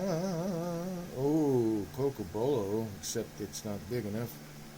But I might have some somewhere else. That is walnut. Oh, hey! Lignum vitae, that would be different enough of a color. It's a dense wood too. Huh. Well, let's keep that one out. We got there, red heart. I've done lots of red heart lately. Let's not do another red heart this time. There's another walnut. That's red heart. Fish scale oak could be cool. What do we got here? Oak.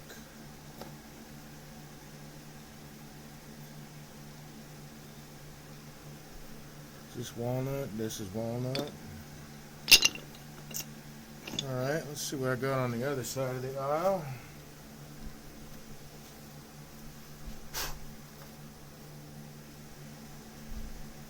Let's see here. Oh, that work? That's rosewood. That won't work.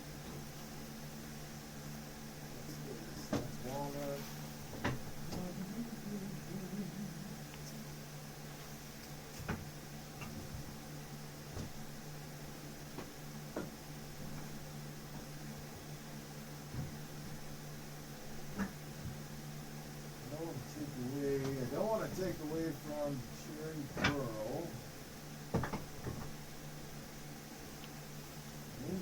something.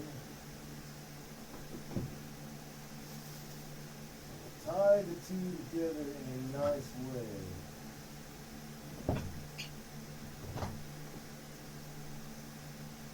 I had some more plywood over here. This is not.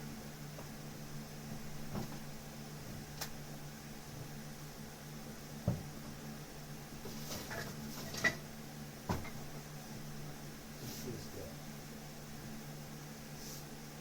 Bird's eye maple. Too light.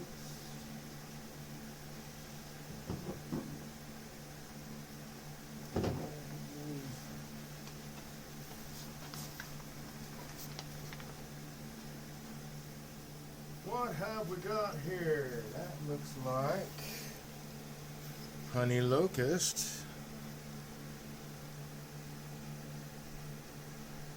It might work. That might be too dark.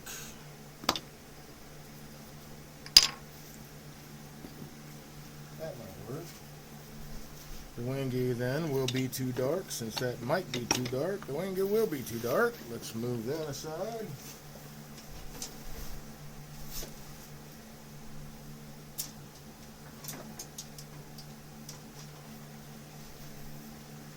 Ooh, maple burl. Oh man, yeah, no, this is manzanita. All right, I think I'm going to use manzanita.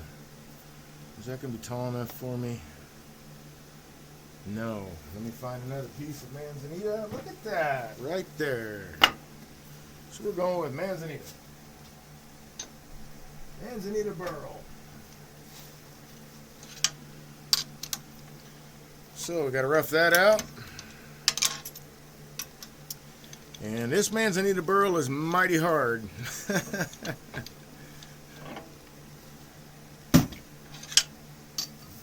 Really hard. Let's see. Put the honey locust back.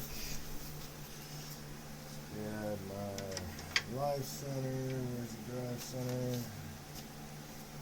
Where you did go, my friend? There you are. Drive center. Move this aside.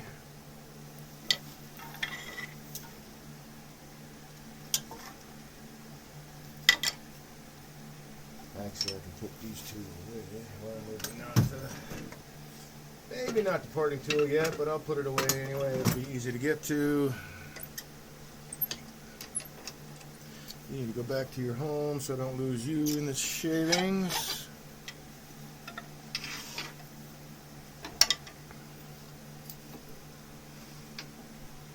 So, I think I will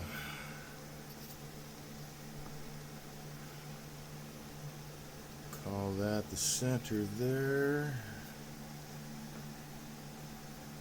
Now,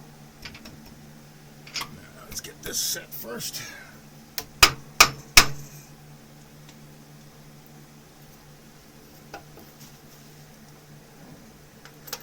And let's use this guy. I'm gonna say right about there.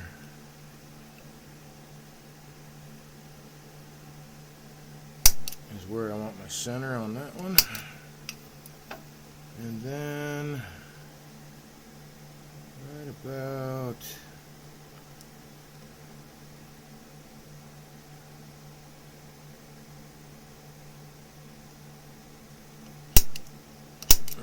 there. So that'll help me locate the points faster.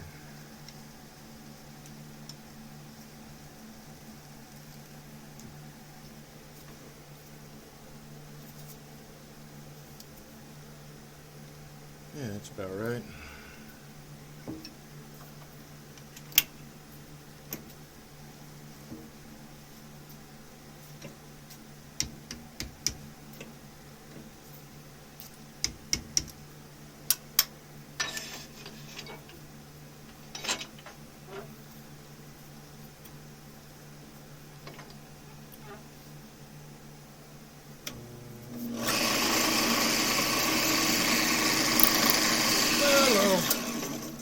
that's not going to do.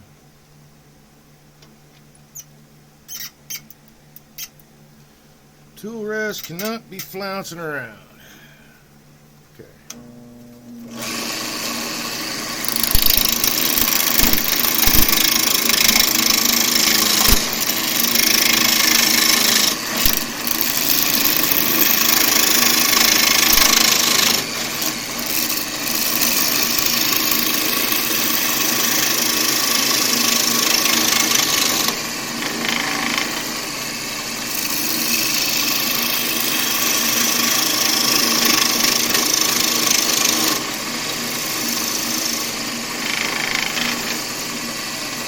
So I'm laying a tool up there to see if it's round yet or not, because the flats will make it platter.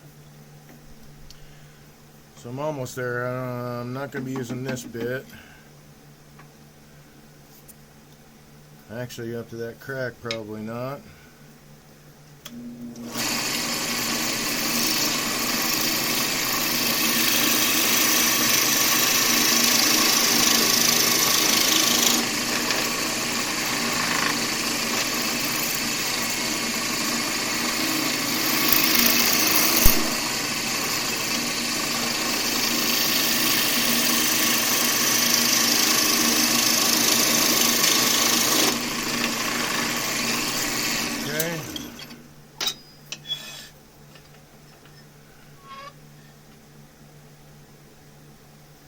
I'm going to go ahead and just rough this whole thing out, since I'm eventually going to use all of it in the future. I'll also do the work now.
I think I will leave that for another time.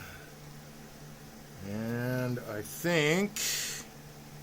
Oh, no, I don't have to worry about that. Alright, so I know that I'm going to cut it off here.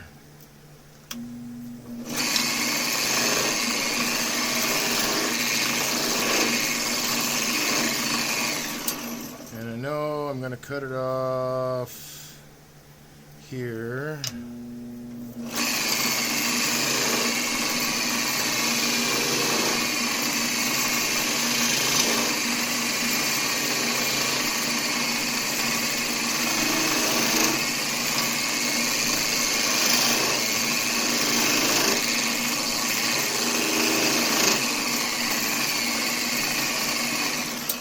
I use this piece for my finial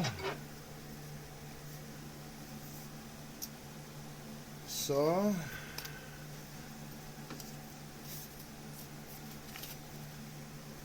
Oh, actually I want to, what do I want to do? Yeah, we'll just cut that off.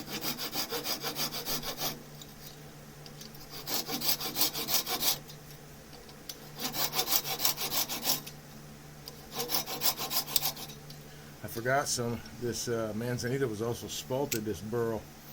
Very cool. Okay, so now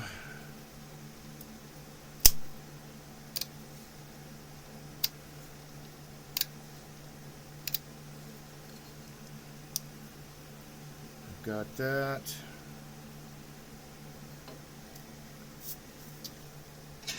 Don't need this center now. I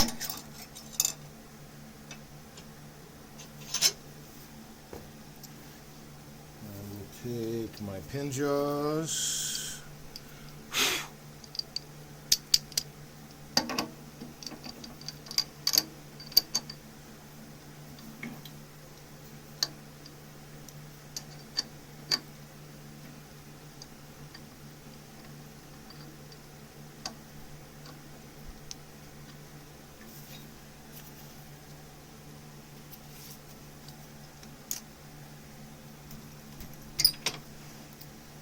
And I will finish this little bit, make it round all the way down.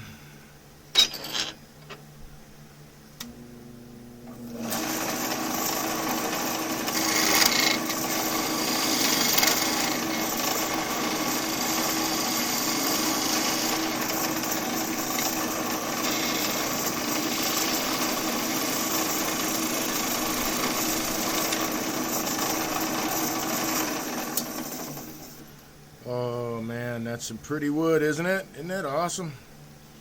Alright, let me double check. Maybe I want to use the shorter piece. Let's see.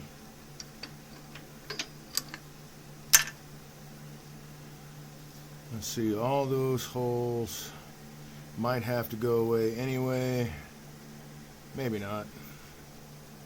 How tall do I want it? I want it that tall or that tall?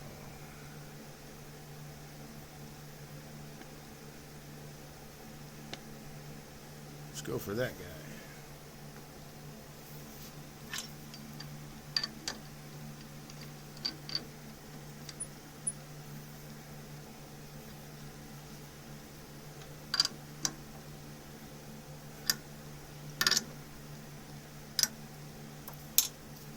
True this up.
I'm not so concerned about that not being round because I'm going to turn that away actually.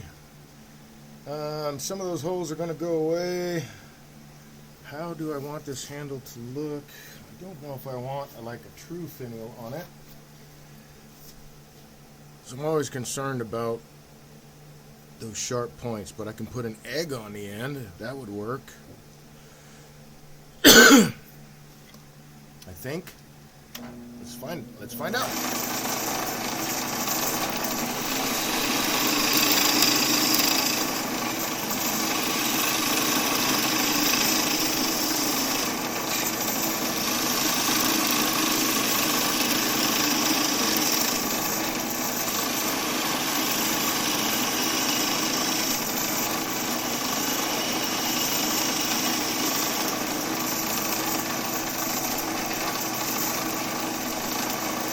Too big, that'll be too big.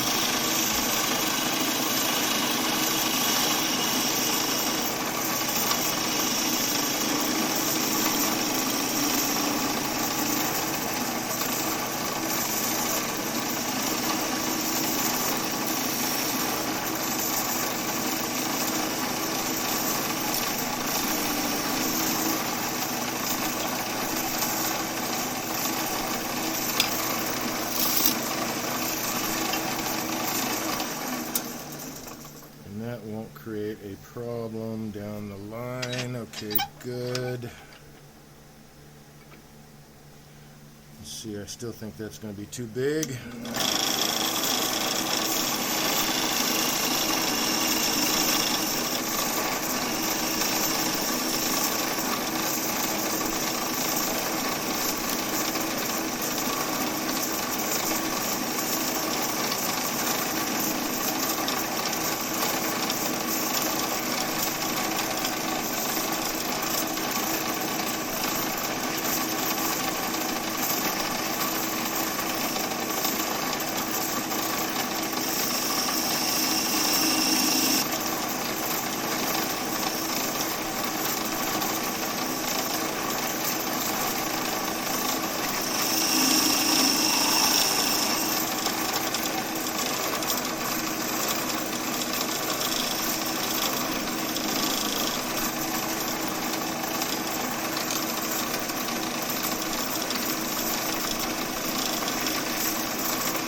There we are.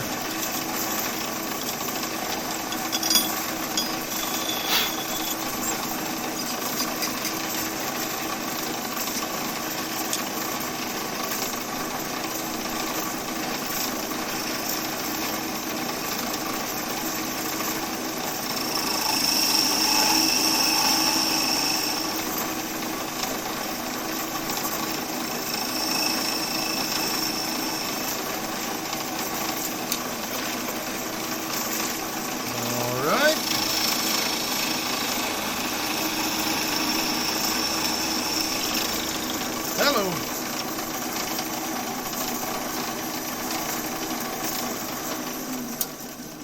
Why you do that?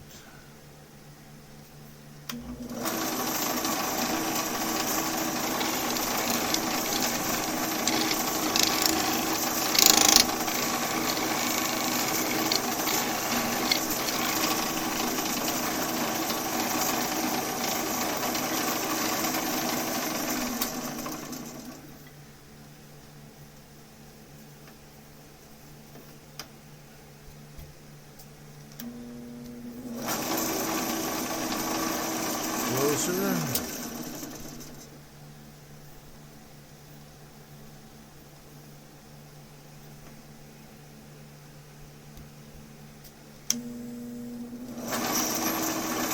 Need to tighten the chuck up a little bit.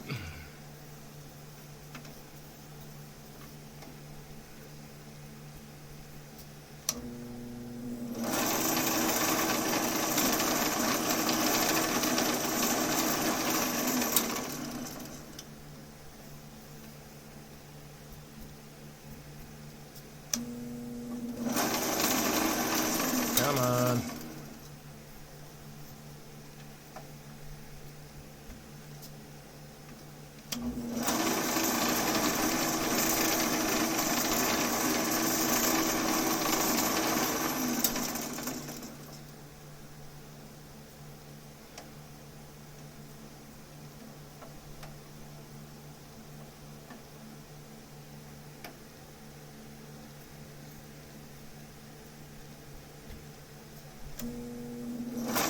There's that. So that's what I want. That's running mostly true. Let's tighten this down some.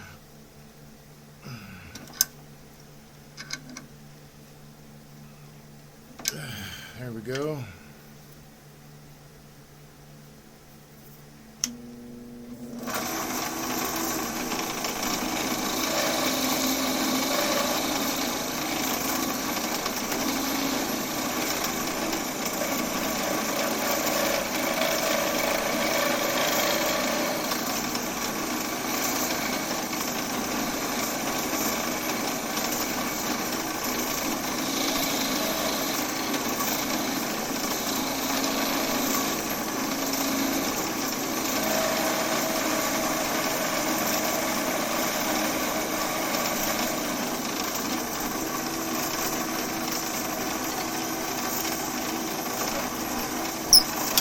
Not using that anymore.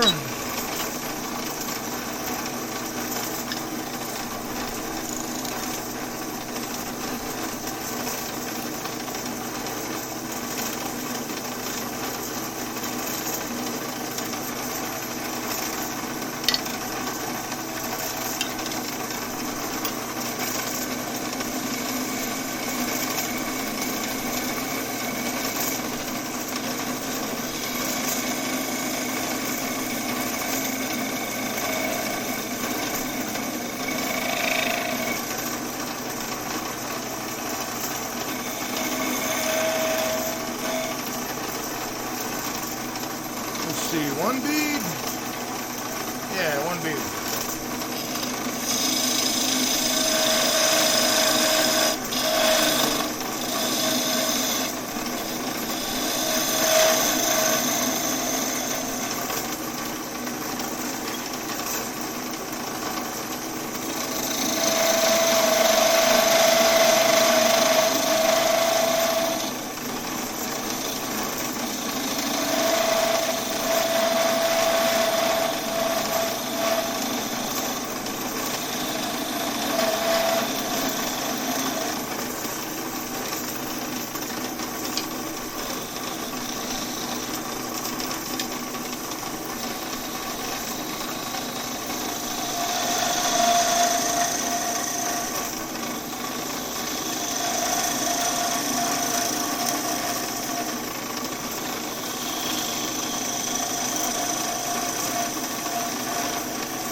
As far as height, I think right there would be good. So I'm going to mark that.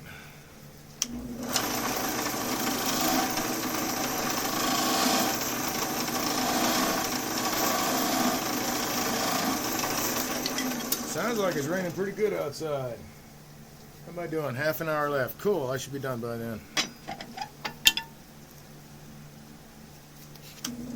Slow this guy down. Let's go a little bit of abrasive on it.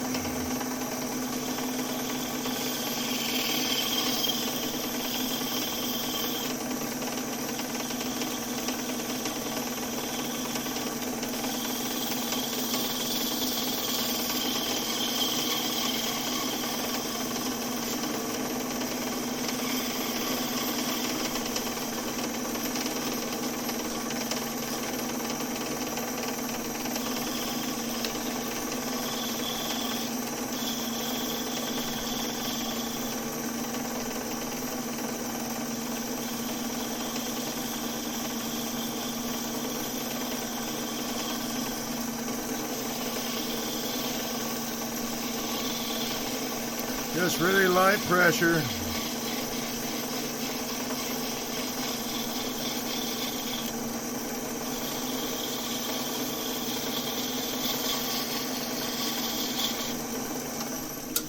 And I should still have, yep, I got beetle holes in there that I can clean out, so that's cool. That'll look very different.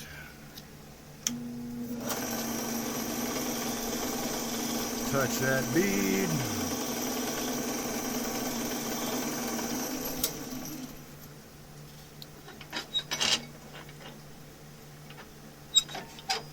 Is that going to be tall enough? Yeah, that will.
go. I like that.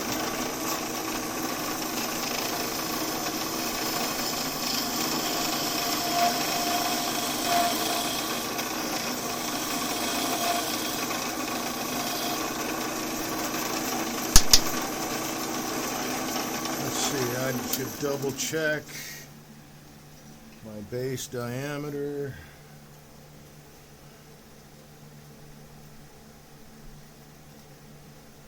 A little too wide.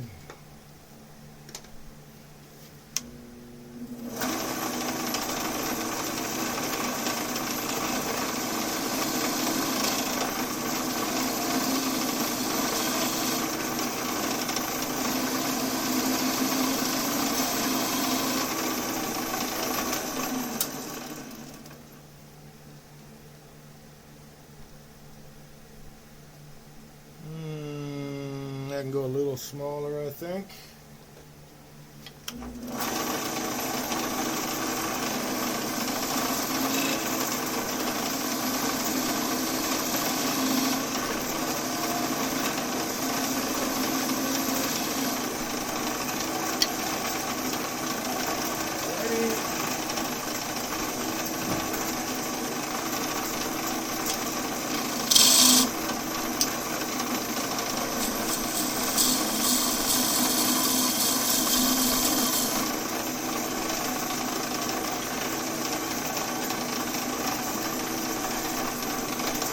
Let's see now, I'm going to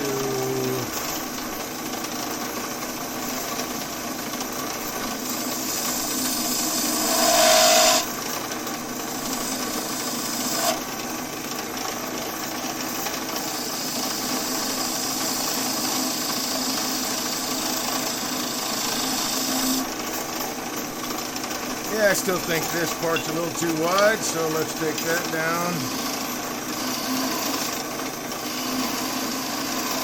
to about there.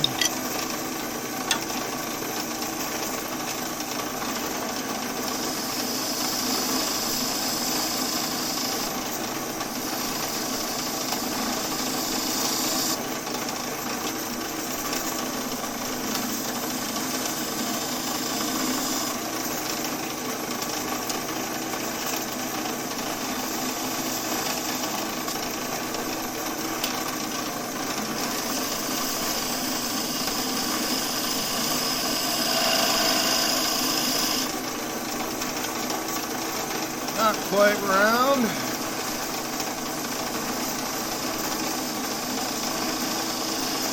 There we go.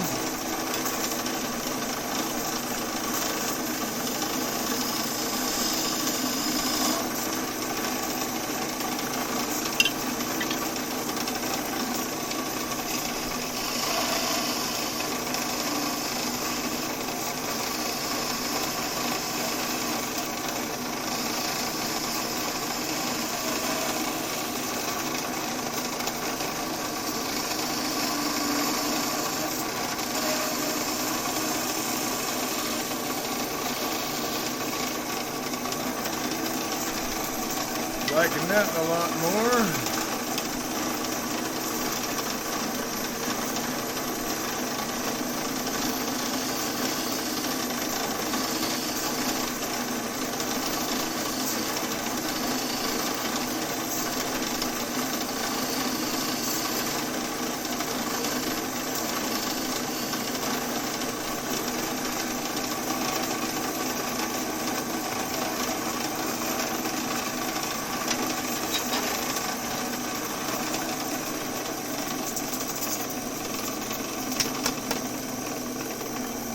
Okay.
that looks nice. Very nice.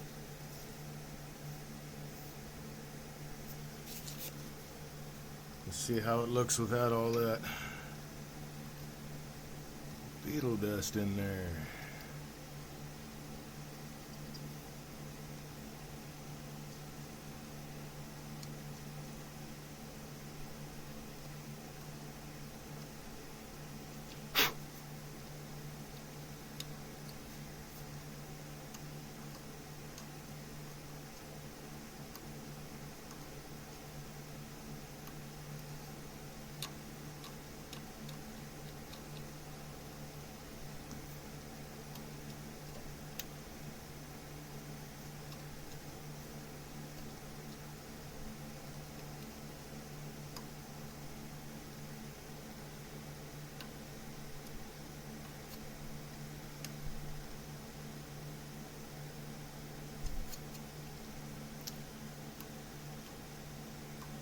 Oh man, that looks really neat.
Nice.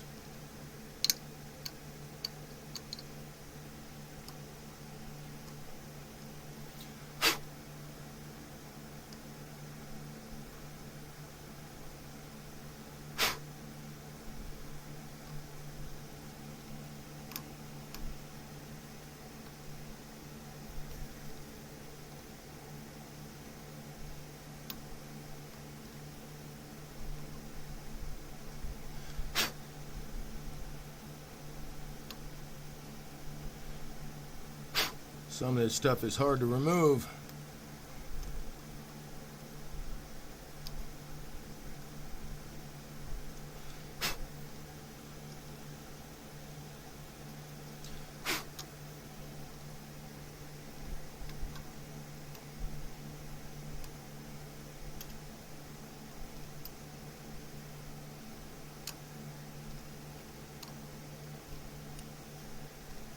There's one.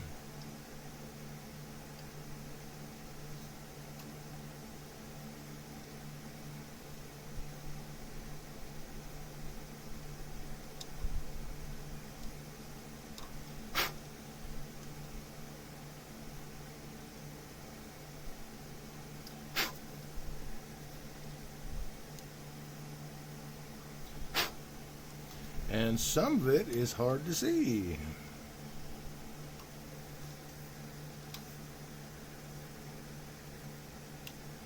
I think that's all of it.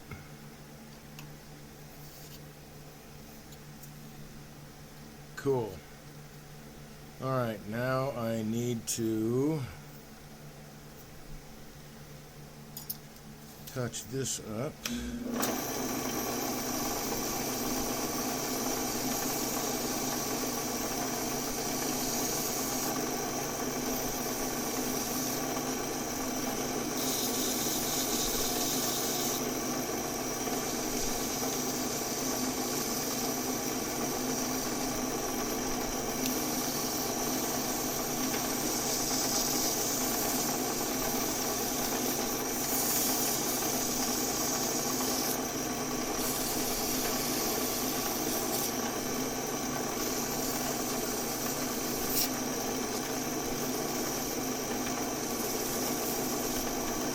groovy. Now I just need to size the tenon,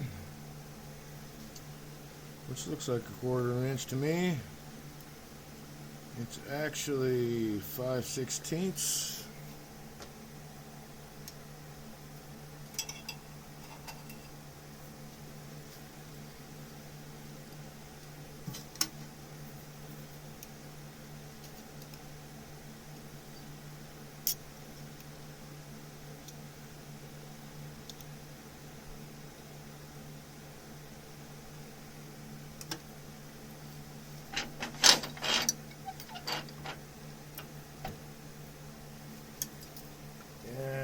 My depth for that guy is 3/16.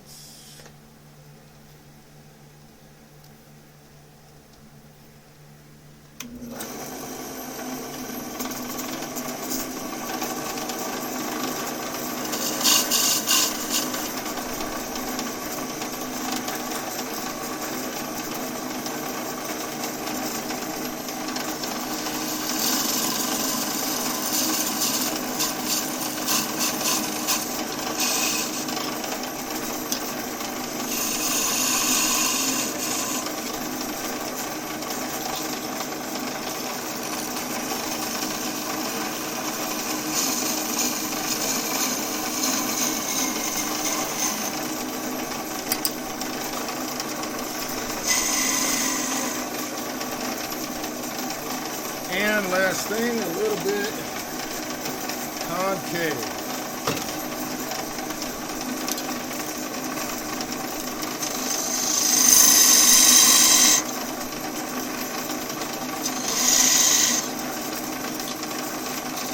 I think it is a little bit already, but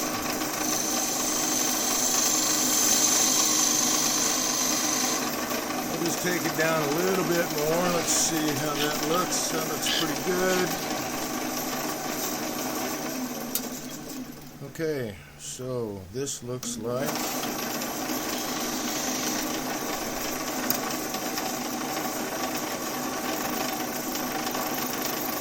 3/16.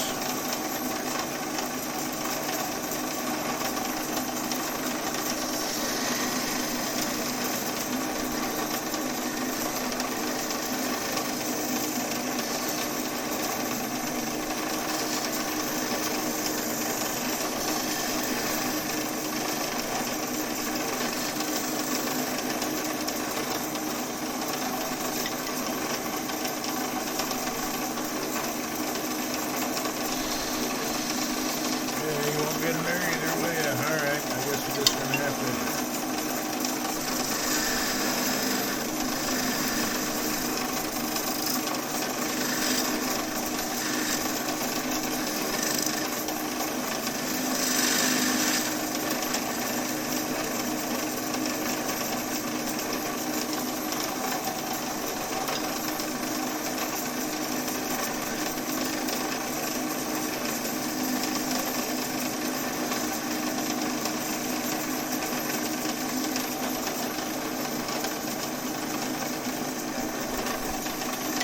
there we have that.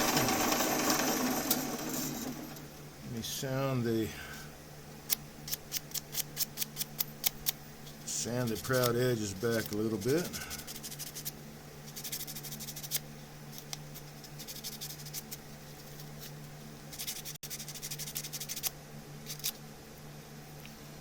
See, I missed some beetle holes, so let's get those taken care of.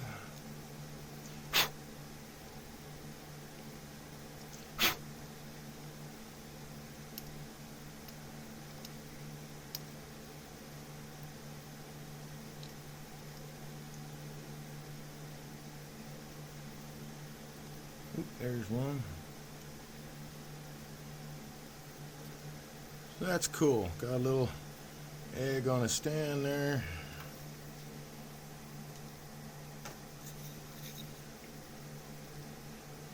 Do the fitting.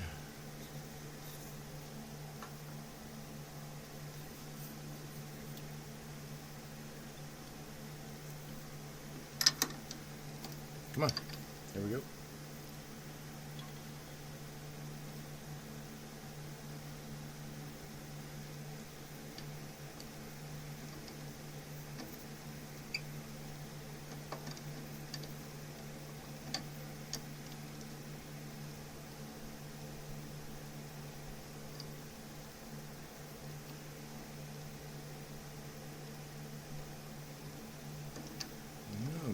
better if I do it this way.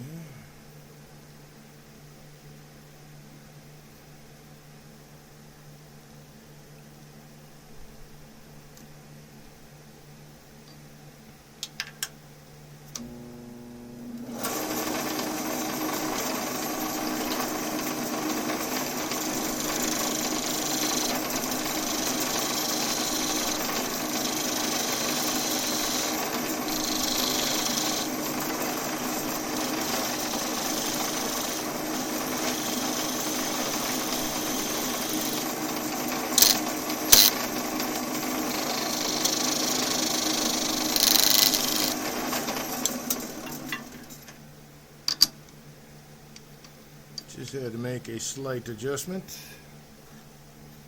I think that'll do it. Almost, but not quite. All right.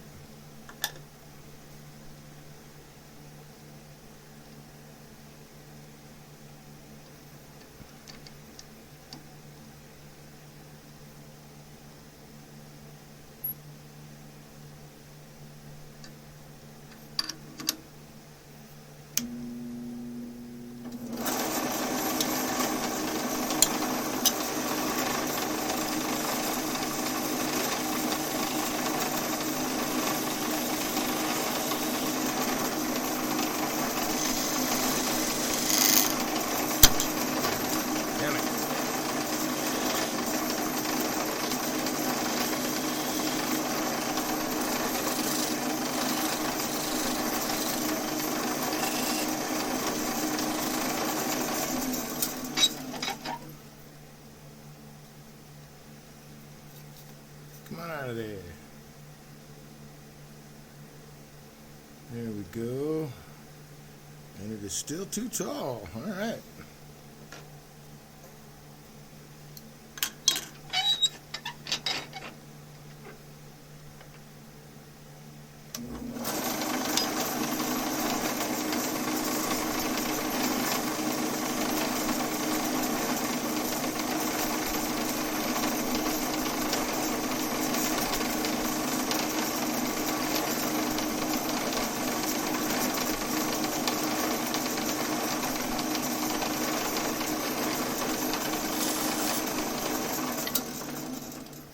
See if that will do.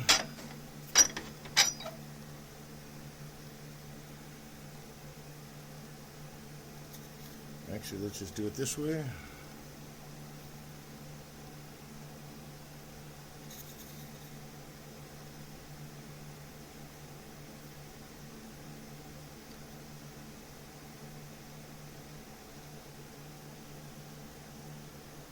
Take just a little bit more off, and I think it will be perfect.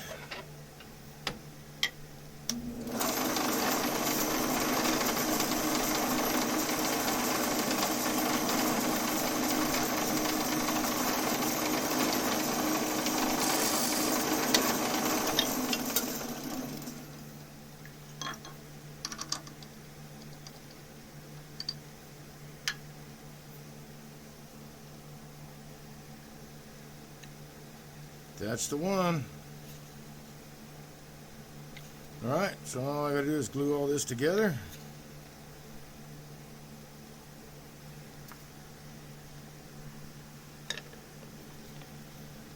That's the box we will have. Am I out of the camera? I'm out of the camera.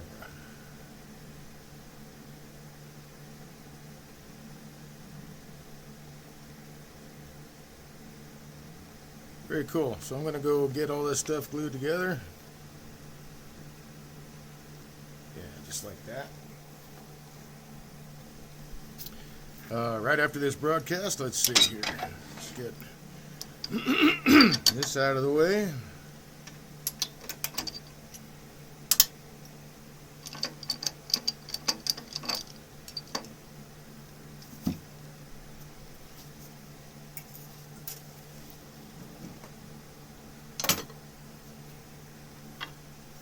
All my other tools. Yes, that's good. That's good. Oops, no, close that. Put that in the dowel bucket. All right.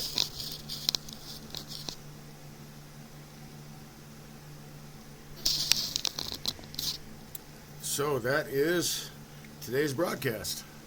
Have a lot of fun when I just like to let things fly and see what comes out. This is going to be a very nice finished piece when it's all said and done.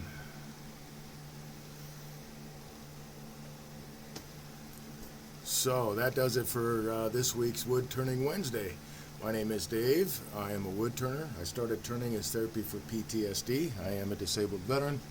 And I know that this therapy works. It works for me. I've seen it work for other people. If you're a veteran and you're interested in getting into wood turning, give me a shout. Let's talk. I think it would be a very enjoyable experience for you once you get your feet wet and you learn the basics and all that. Same thing everybody else has to go through, including me. But I want to thank you very much for joining me this evening, and I hope you stay friendly. I hope you enjoy the rest of your evening, and I hope to see you next Tuesday or Wednesday from 8 to 11 to turn something new. All right, folks. Take care. Good night. See you next time.